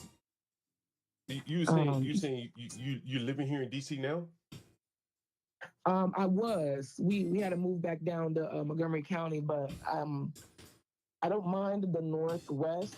Southeast is just too ghetto for me. I definitely will not live on South. What's she talking about right there? What you think she? Let me finish. But Northwest. Yeah. What do you think she meant right there? It's too ghetto for her. What does that mean? You know where I live. The fuck she saying I'm ghetto? She don't want to live next to me? I'm not sure what she meant. I'll play it for you again, so for some clarity here. You know, sometimes we do need a little clarity. What I would say is what I would say is that the crime rate is too high. The crime rate, they're walking around committing crime on people. Thank God. That's how I would describe it. Thank God. You know, the crime rate is too high. And I guess that is what's causing people to do the things they're doing. And that's what she's afraid of. She's afraid of the crime rate. Is that right? That's what you tell me. She's afraid of. That's what I would say. She's afraid of the crime rate. Let me hear some more of her. I don't describe places as ghetto, but I don't describe places as being ghetto. But if someone said that to me, what I probably would think is that, of course, it's also who's saying it. Mm-hmm. You know, if I don't know, I would think they were referring to the crime and maybe even just the overall appeal of the area. So, like when we went to Giant Trash. You talking about that giant, my giant in the ghetto? Yeah. The giant in the ghetto is the one you talking about, right? Right. And again, I don't describe things as being ghetto. Okay, but well, how would if you I describe that? I would just say that there's trash in the park. I describe what I saw. But what I'm saying is, let me ask you this: who do you think threw the trash down? People going to the store, people in the parking lot. And those people are what? People, most likely people in the neighborhood. What you're trying to get me to do is say black people. Who right? lives in the neighborhood? I don't. Ladies and gentlemen, I'm just trying to prove it to you. It's hard. We're talking about. It's hard. It's hard. It's up in the studio getting blown to the truest shit I ever spoke. That's correct. That's very correct. There's some true shit here, and it's hard to pull it out of them. Keep going, Lisa. Keep going. No, that's what I'm saying. So I would think that. So if someone said, "Oh, this place is ghetto," they're describing the atmosphere. Maybe it's high crime rate. Maybe it's like trashy. Because it's always used in a negative. It's used in a negative way. Montgomery County, but And I so wouldn't I'm gonna think mind about the all the Northwest, Southeast is just Lisa, you mentioned trash, right? You mentioned trash, right? I want to show you some trash. You want to see some trash? Let me show you a I little know, trash. really. Let me show you a little trash. And I wanted to ask you, who you think threw this trash down? Since you mentioned trash, I got pictures of trash. Pictures of trash, pictures of trash. Where should I start with the pictures of trash? Here's what we're going to start off right here. We're going to start off from the top. I want to show you some trash. Let's see. I want to show you a little trash. Let me see if I can show you a little trash. You know, Tasha has an inspection coming up. I don't know if I showed you the inspection.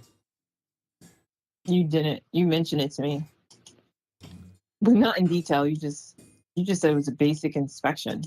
Yeah, and I want to see if I can show you. I want to see if I can show you this, Lisa. I want to see if I can show it to you. I must have posted it. Let's see. It's cold. It's cold in my house. Come on in, warm you up. Come on in, warm. Oh, warming up. You don't even need to cut the heat on. Let's see. Man, where is it? Okay, I posted something. I want you to see something in Southeast. I was riding around through Southeast. Man, let me see if I can just search for it. I probably can search my own post. I want you to see this, though. This was really amazing. You know what I'm saying? Really, it was amazing. My post, my highlights. Where is it? Damn, how did I... Shit. I don't want to see Tom Brady. I want to see my shit. Well, you know what, Lisa? Did you hear the Gerald clip while I'm looking for the clip? Did you hear the Gerald clip? You remember Gerald, the one that comes down here and does the the one he does some, I don't know, he does some, is he like delivery service? Yeah. Or yeah. And no, I didn't hear that. You didn't hear the clip of Gerald? Uh-oh. No way. I hear you, young. All right, let me play the clip of Gerald then, and I'll let you get out of here. We've been going almost. My bad. I know. We've been going almost 2 hours anyway. Guys, show some support for the channel. Make sure you hit the like button. And let me see if I want you to... Damn, I hope you're watching the channel. I want you to hear this, by the way. I want you to hear this. This is Gerald. This is Gerald, and he's one of our past Airbnb guests, and he What happened to him? He used to come a lot. Yeah, he I guess he was about to book, but maybe found somewhere cheaper, or somewhere closer to where he was trying to book. And so he sent me a message, and I told him to call me. And this is him. This is him calling, and I'm gonna let you hear Gerald before I let you go. This is Gerald. Hello. Hello. Hello.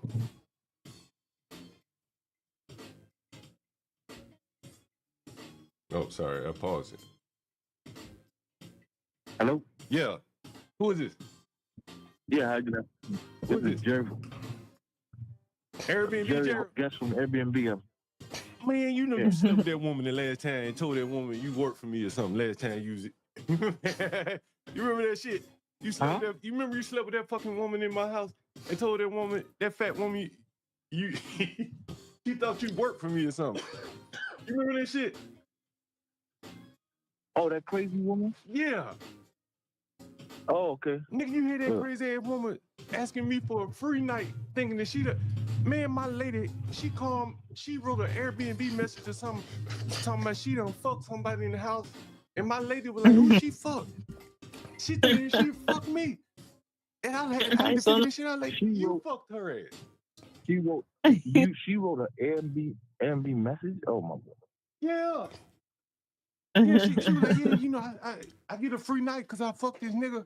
And I'm like, what nigga you fuck? My lady was like, what nigga she fuck? And nigga, that was you fucking me. Oh, my God. Yeah, I didn't find out. I didn't find out she was a cuckoo till after that.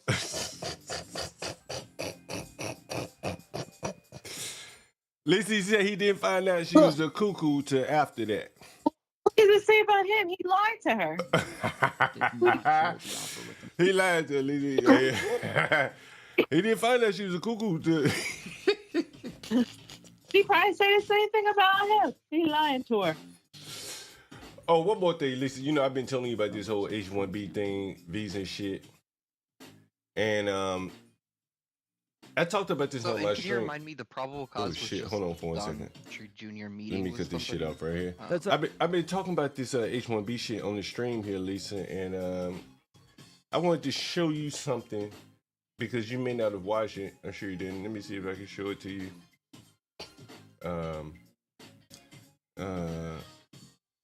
Let's see where it is. Probably updates. You know, I get so many fucking emails, but I do want to show this to you. I'm sure you're not hip to this. Give me 1 second. I'm pulling up, so don't get too impatient. Because I don't want to play the video. I just want to walk you through it quickly. Otherwise, oh, I know how to find it. Sorry, I know how to find it. That's all right. All right. Now, make sure you look at the screen, Lisa. No. This is worse than I thought. Let me share my screen with you. This is worse than I actually thought. I may have to revisit this shit. This is fucking worse. Look. The other day, let me share my screen with you. The other day, let me zoom in, guys. Let me see if I can zoom in. Give me 1 second. See if I can zoom in. The other day, it's 25 degrees outside. The other day, right? A lady, Wawa, right here, wrote me an email, right? And she's from this company, Okaya Inc., right? You can see the full email right here. Well, it's copied, but it's Okaya, right? So I just followed the domain name, Okaya Inc. or whatever, and I went to the website for Okaya, and it was basically like a bullshit website for like, it was basically a H-1B room, resume meal. And so I was looking for the email, I couldn't find it. So I just searched for Okaya, right? And look at all these fucking emails came back from Okaya, a fucking fake company. Look at this shit. So these are emails. So this company's been emailing you. Yeah. This shit is fake. This is a fake company. Look, Okaya in the search. Look at all this. Look at all these Indians. Abhishek, Singh, Vajrada, Khan, Kumar. Look at this shit. And I'm sorry, you said when you tried to pull it up, the website, you tried to pull up their website? I'm gonna pull it up right now. Okaya. And this is the company right here. This is Okaya. Hippie-kaye. This is Okaya right here. Check this out. This is a fake company right here, by the way. Oh man, John Galt interviewed. John Galt doing his investigations right here. And this is fake. This is all fake right here. This is a fake company. This is not real. I promise you, it's not real. I promise you, this is not real. This is not a real company right here. Guarantee you, Lisa. You see it? Wait a minute. You see it? I see. It looks like the website's trying to load. Oh, there we go. Foster long-term. Okay. Foster long-term relationships. Working. So it's a recruiting company. Why do you say it's fake? It's not real. Like, look how cheaply made this website is. Okay. I mean, I'm sure you. Why do you? I don't think you should call it fake just because the website is cheaply made. All right. I called them in the middle of the day. Look who their customers are. Look who their customers are. HCL. Hold on. How are you describing? I'm sorry. So if you applied for one of their jobs, if you wanted to move forward, are you saying that they really don't have to offer you? They don't have any job. Listen, I'm going to show you. Let me show you. Let me see if I can show you. Can you hear my background music, by the way? Let me see if I can show you. Probably no music I want. All right, here it is. This is about us. This is about us, right? I mean, look at this cheap ass website, right? Anil Gupta and Sanjeev Gupta were college friends from Bits Pilani, and they formed Okaya, right? This is nothing but an H-1B resume mill. Look at this shit. Look at this cheap ass website. But isn't that still make them a real company if they're hiring? Yeah. They're a real company from the standpoint of they have all the business shit, paperwork here in America to operate as a business. But I guarantee you they don't hire Americans. I'm gonna call them Monday and see if I can get me a job, man. Let's see if I can get me a job. It doesn't make it a fake company. Okay, don't make it a real one. A website don't make it a real one either, right? Let's see what they're posting on Twitter. They're probably posting. Let's see what they're posting on Twitter. Let's see what they're doing. What you say? A fake company. I threw up a website. Somebody said check the socials. Look at their regions, U.S. and India. It's not a real company. I promise you it's not. Let's see what they got here. I'm not agreeing with how you're describing. No, I totally get it. What's up, 12 man? Let's see. Happy Krishna. Did you celebrate Krishna this year? Did I celebrate it last year? Well, it's always a new year. Right. You know. Independence Day. When was Independence Day?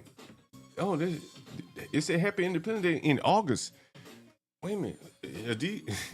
What Independence Day in August, Lisa? Is Indian Independence Day in August? I don't know when India is. It looks like this is Indian Independence Day. Come on, Lisa. You know what the score is here. I'm gonna call it a fake company. Okay. No, it's a real company. Is this a real company? Hey, Portia, how you doing?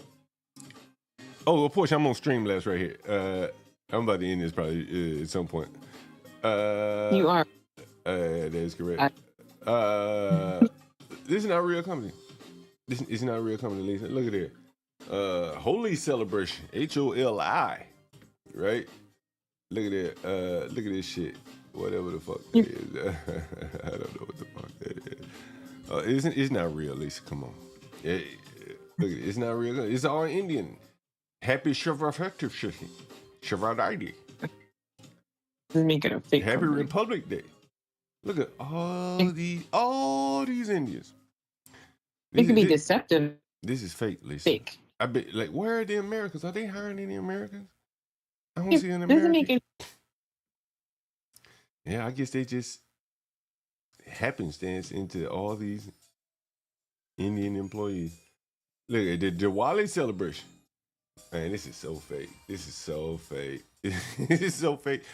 Like, and we call the phone numbers. Like, you can just kind of tell it's probably ringing over in India. But again, here are the people. I'm telling you, this is so fake. This is so fake right here. Look, leadership team. I showed this on the stream. It is truly amazing. Like, look, Gupta, right? Gupta. Another one, Rajesh. Deepanshu. I mean, like, man, I just know how the game is played, man. You know what I'm saying? That's all I'm saying. Like, this ain't real. It ain't real. Lisa, like, I bet you no one can get a job with these people. No one. What you think? You think so, Lisa? I don't know. Guys in the chat, what do you think? You think I'm off base when I'm saying, like, this is not a real company right here? You think anyone thinks it's a real company? You should keep calling there. I don't think you should keep calling it a fake company, though. Okay, what would be acceptable to you? You can say it's deceptive. You can say maybe it's a deceptive. Why are they being deceptive, you think? I don't know why they're being deceptive, but I don't know why they're being deceptive, but all I'm just trying to address is I wouldn't call them fake. No, I think it's a real company. They're just not hiring American workers. How about that? Can I say that?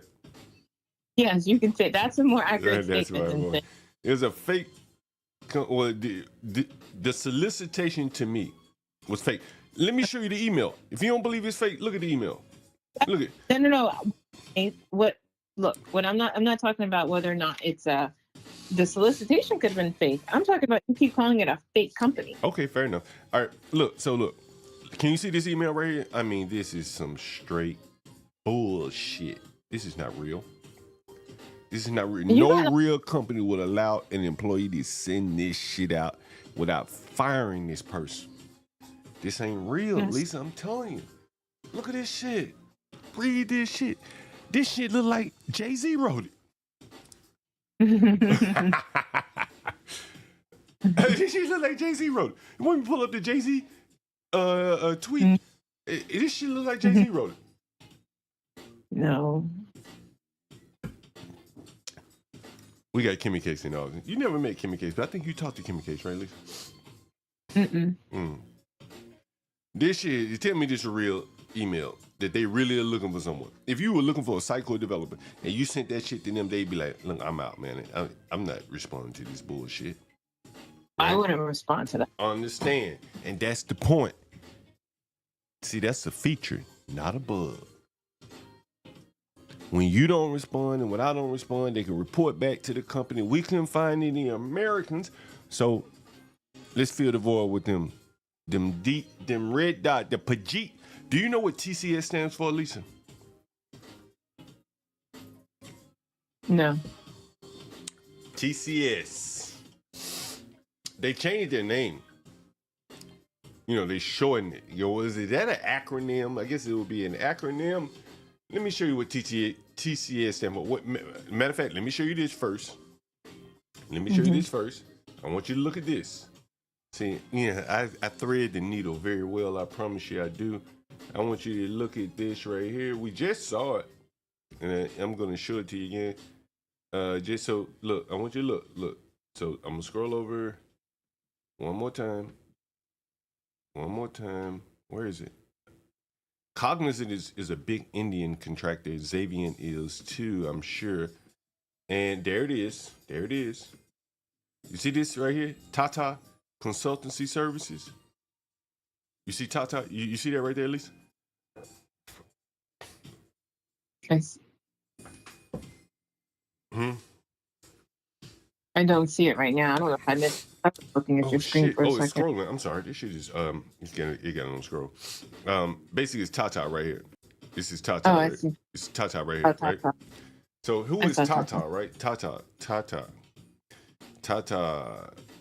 TCS is a big Indian contractor. Really all they do is Indian shit, like H-1Bs. H-1B, they're like the end client for the H-1Bs. They're like the big boy. They send out scouts. And so, listen, I ever tell you the time I worked for that Indian, a company like Okaya, and they were doing some shit called Net Plus 45 or some shit like that. And so basically it was, they had a contract with, let's say, Cognizant. I think it was with Cognizant. That's another Indian company. And so they were sitting as the middleman in between me and Cognizant, right? And so they would get the money from Cognizant, and then they would say, we're going to pay you once we get the money from Cognizant. So it'd be like a 45-day lag, right? But it was all 1099, no W-2, right? And that's the game that they play, you understand, right? And here we go. Here's Tata. This is an Indian company. It looks real American. Now, this looks like a real website because this is a real company. Look at this. Now, this is a real company, right? This is who the other people, Okaya, kick up to. See, Okaya is out on the street, right? Rounding up customers. Tata serving the dope. That's how it works here. This is a real business right here. This is a big business, right? And so here you're probably going to see real serious people. They're going to have some white men here. They're going to have white men here. I promise you. Who we are. Let's see about us. Leadership. About us. Leadership. You're going to see some white men here. Guarantee you. It's a real company right here. Even though it's Indian base.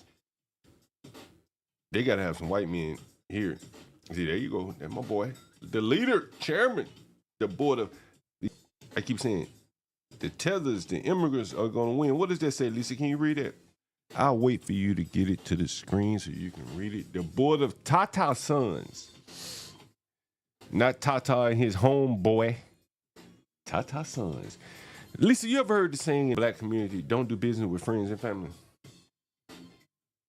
Mm-hmm. Tata Sons, you think they related?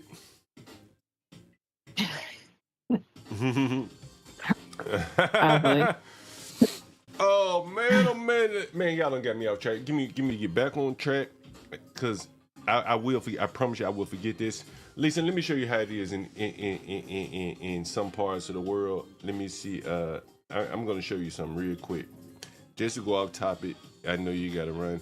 Give me 1 second. I'm gonna go off topic for 1 second. Let me see if I can find it. Oh yeah.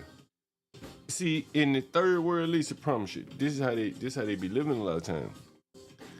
They gotta keep everything in the family, you know what I'm saying? They gotta keep everything in the family. Sometimes even the women they gotta keep to themselves. And so here's the headline here. This is in the UK, but then there is no magic dirt theory. Bradford study in the UK finds higher birth defect risk in married cousins. In the UK, they're kissing cousins over there, Lisa. Right? They do more than business with friends and family. In the third world, they do more than business with friends and family. So back to Tata and Sons. Mm-hmm. Here's another Indian. Here's another dot. She still got the fucking dot on her head. I may stand corrected. There may be no. There's a white woman. Here we go. MSc in economics. Right? There's another white man. Keke. Right? We got us another Indian. But see, this is a real company here. You can look and tell this is real. That other company is nothing but an H-1B rumor mill. You can just tell, resume mill. You can just tell the difference in the class of the website. These are serious looking people. Them other fat fucking Guptas over there at that other website. Come on, Lisa. You couldn't tell that shit was a scam. Come on. Okay, can we say scam? I know you're gonna not. You don't like me saying it's a damn. Scam is fine. I don't have an issue with. Okay. I had it. Yeah.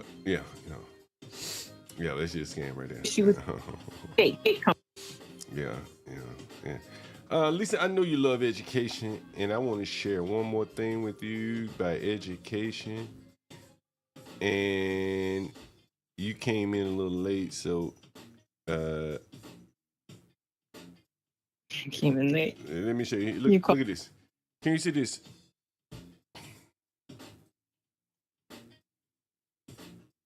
Yes, I see it.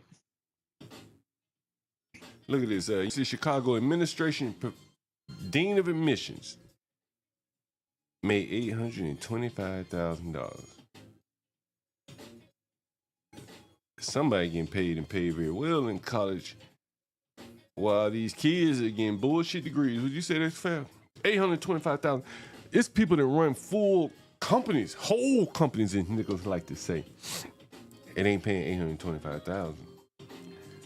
Ain't getting paid $825,000. $825,000. That's the dean of admissions. Imagine what the president getting. Mm-hmm. Is it time that we say college is a scam? Like they just soaking people? Can we say that? Can we say that now? Like we gotta call the whole thing off, man. This is soaking people. I don't think I was scammed. Do you think that a college admissions officer should make $825,000 just saying yay, nay, you come in, you can't come in? $825,000. You think that's reasonable? Just make that much doesn't mean I think that it's a scam. I don't feel like I can. Okay, let me ask you this. Makes the tuition go up. And so here's a person getting $820,000. You think that person would be okay with $500,000? You think you can find somebody as a dean of admissions for at least $500,000? $400,000. It's still a lot of money. Don't you think $825,000 is just a little bit too exorbitant for a dean of admissions? I do. And so this person here is skimming off the top, basically causing the cost. I love to hear that take that shit. Ooh, I like that sound. Lisa, you know, sometimes I tell you I wake up to nightmares. You know, I tell you all the time. Damn near every day, don't I? I wake up damn near nightmares, don't I? I soak the motherfucking sheets. Niggas chasing niggas. Niggas chasing me. That's what I tell you, right?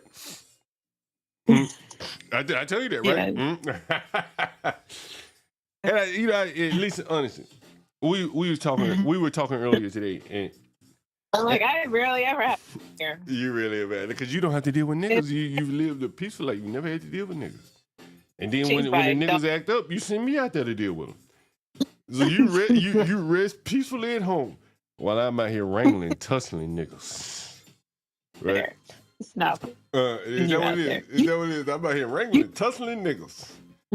Wanna go? You wanna go? You wanna go? Let me. You know, I got something I want to show you. By the way, I want to show you something. Let's see. Whew, every day is a struggle. Every day is a struggle. I promise you it is. Every day, John Galt got to get out here and get it. John Galt got to get out here, and he got to get it and deal with niggas that most people would not ever want. You know how most people run from these people. Most people, they say, man, I don't want to live around these people. Am I wrong, Lisa? They say, I don't want to live around these motherfuckers, man. Lisa, you ever seen this before, Lisa? You ever seen this before, Lisa? I don't even know if I ever showed you this before. You ever seen that? What is that? Lisa, you know what that is? You know what that is, Lisa? You know what I haven't seen anything. Yeah. Damn, Lisa, you ever seen that? Motherfucker ain't even put the top on that motherfucker. This is what I gotta do. Right. When you at home, resting in your bed, that nigga John Galt gotta be out here picking up piss at the foot of a nigga, a nasty ass nigga. That son of a bitch been smelling that piss. Well, you love seeing all that. Nigga, I love seeing these some bitches live like this. Nigga, if you can't raise your ass up, nigga, I want to grind you down. Right, nigga, you pushing or you falling like this motherfucker. That is correct. I do get a house. Nigga, if you ain't pushing, you falling, and I get a house, seeing a nigga fall off pushing. You want to go down, nigga? I push you down.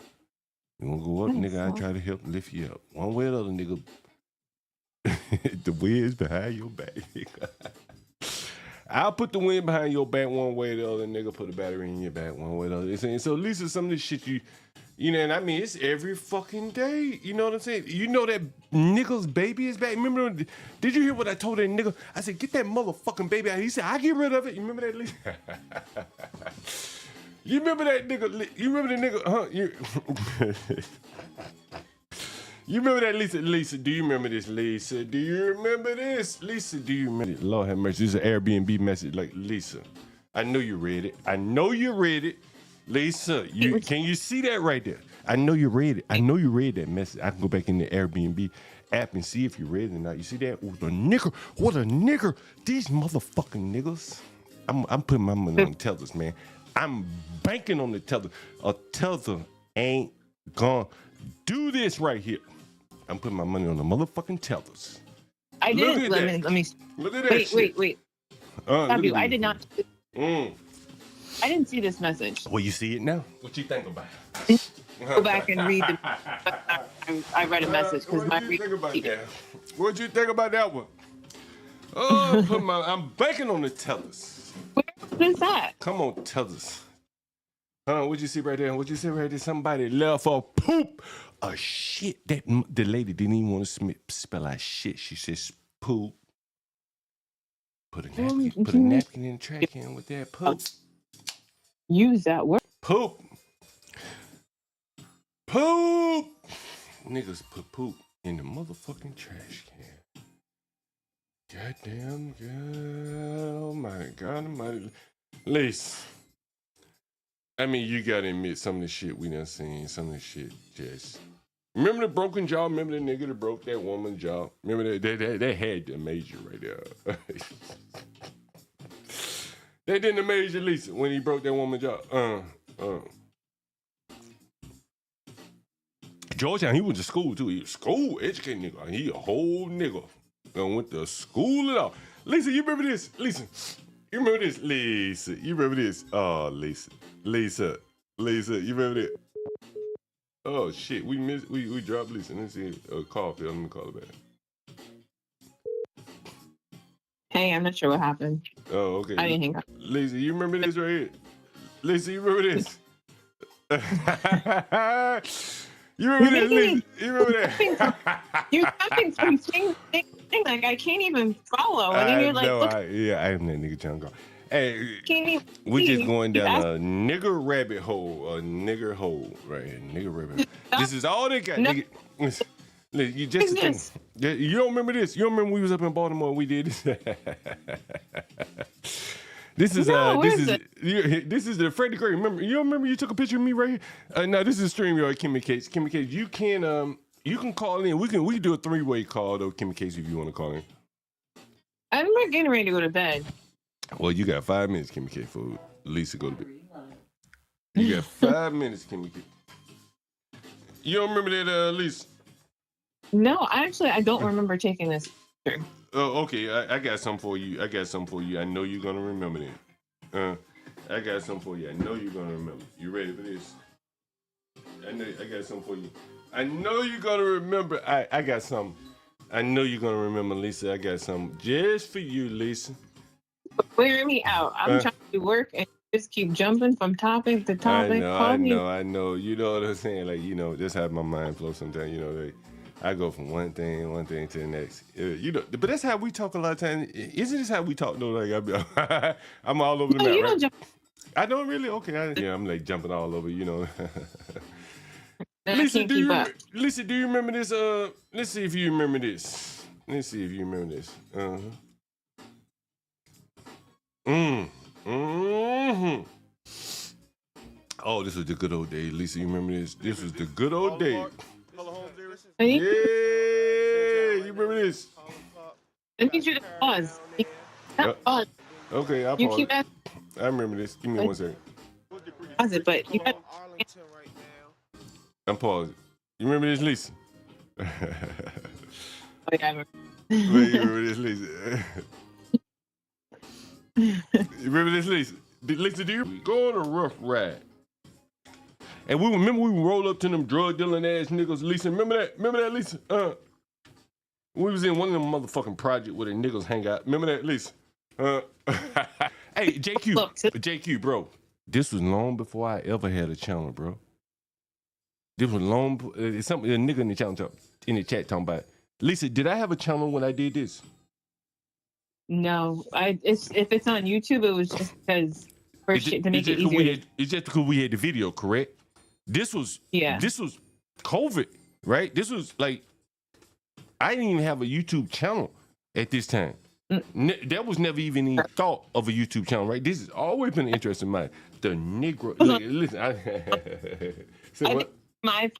I think it was on my phone, and the only way I could share it with you because of the length of the video was to upload it. That's what it was, right?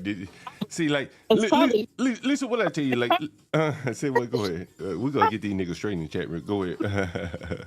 So what you say? What you say? Probably a private link. Yeah. Now, it's public now, but at one point, But the point I wanted to make was this was not some fucking content, nigga. I got a living, nigga. Lisa, when you made me, what was I doing? I can't remember. Tell the audience what was I doing so the niggas would know. So they may think I get up here in line and shit. You said when you met me, what was I doing? Yeah. Well, what kind of work did I do? Because niggas might think I'd be lying and shit. You were just at the point that I met you was right when COVID started, and at that point you were just doing, the landlord stuff because you finished a project. What kind of project? I think a software development project. Okay. So the people know. Just so people, some of these motherfuckers might think I'd be lying and shit. So I just want to clarify. But Lisa, back to this video.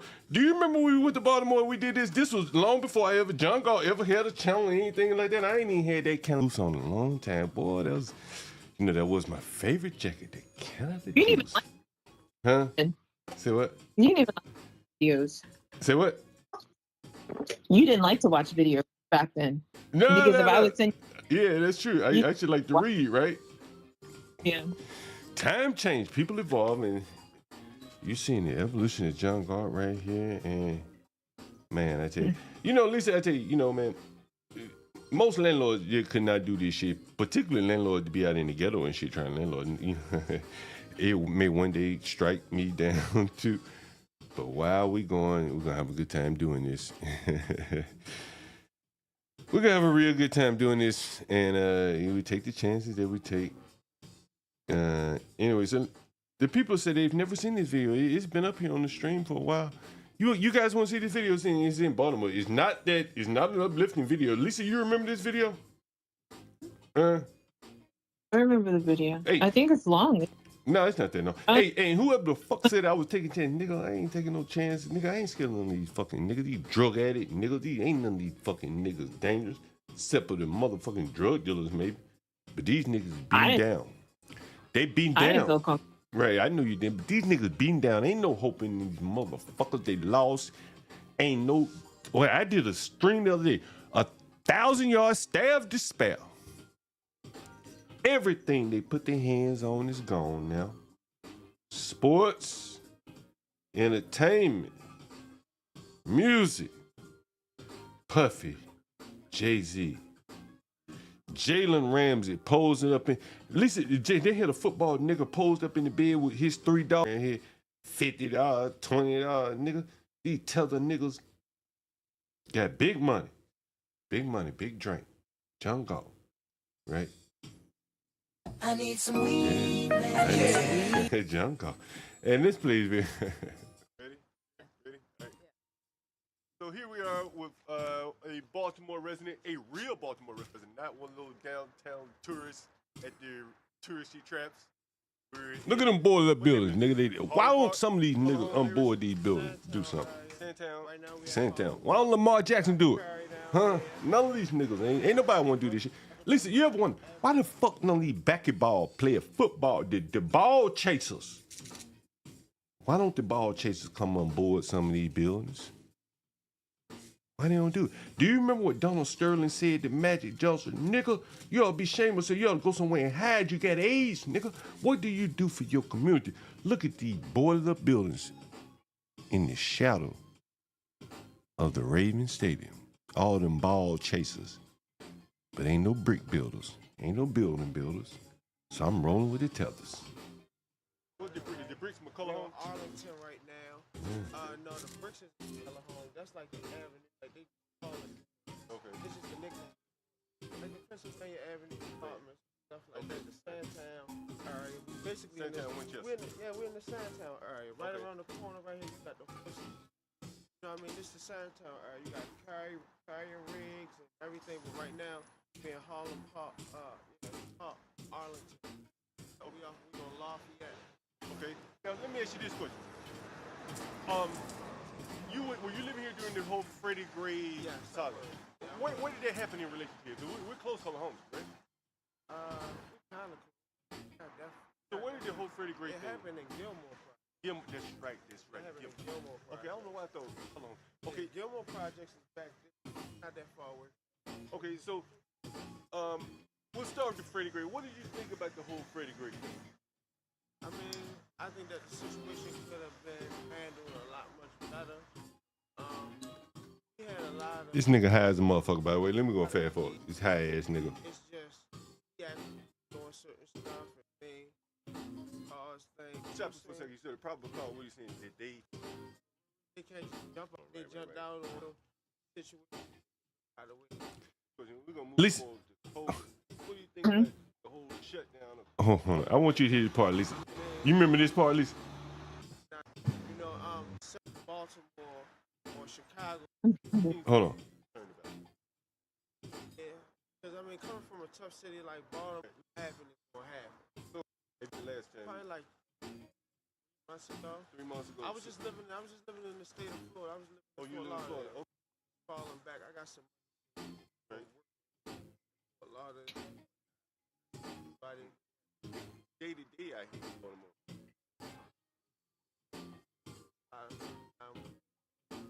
Some of them got some that stay at home. But Look how he moving, Lisa. A lot of them starting to jump out. You know what I mean? Starting to try to selling drugs. So what's the drug in Baltimore? Listen. You remember this part? Listen. I said, what's the drug of choice? He said, what? All of it, man. Everything.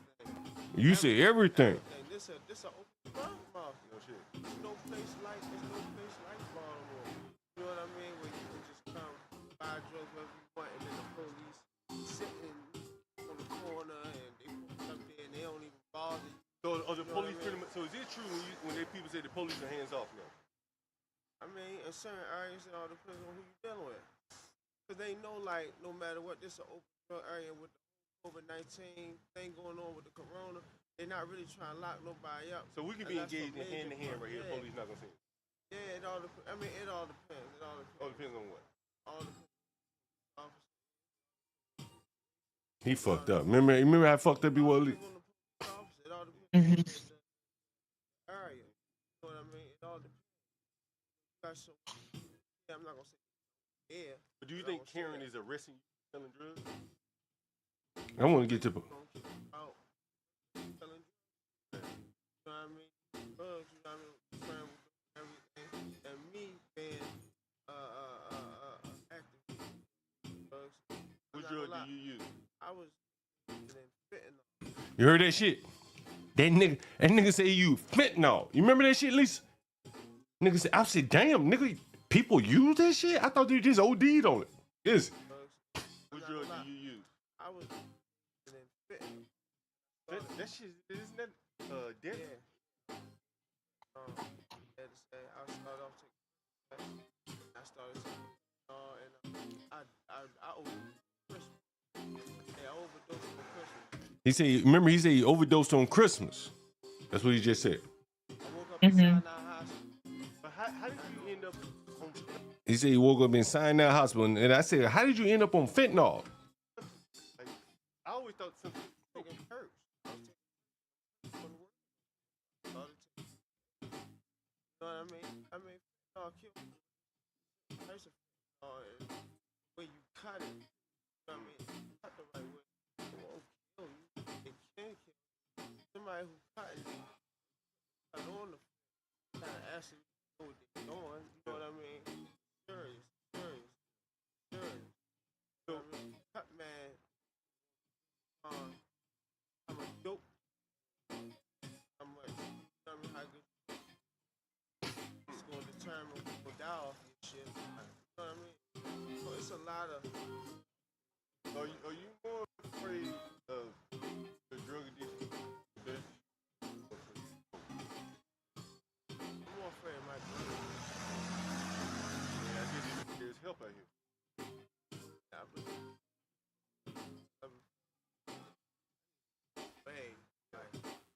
when I moved to the state of Florida, I was back. Anyway, he said he had a good cut man. Keep him from ODing. I said, damn. A good cut man. I said, I couldn't believe it. Did you know people took fentanyl? Yeah. I don't know anyone, but I knew that people took it. That was interesting. Anyway. At least I knew you about to go to bed. We've been going about 2.5 hours, and I think I saw a portion in the chat said she's going to start up a new stream, so I'll let you go to bed. Get your beauty rest. Leave that screen door open. Leave that screen door open. I might be over there a little bit later. It warm me up. Don't be having nightmares in my bed tonight. We had so much to talk about. I didn't even get to it. I jumped around so much, but there's always next time. You did. Anyway, guys, thank you all for joining. Give a round of applause to Lisa, by the way. Let someone say, go, Lisa. Good night, Lisa, they say. JQ says, good night, Lisa. We have to do it again, guys. You have to send some questions in the chat if you like. You can say, what's it like? They probably want to know, is it like dating Lisa or dating John Galt? Maybe if they have questions, they can feel free to answer. Ask the question. We feel free. We can answer those. Anyway, thanks, you guys. What you say, Lisa? I can answer another time. Yeah, another time. Next time in the chat. All right.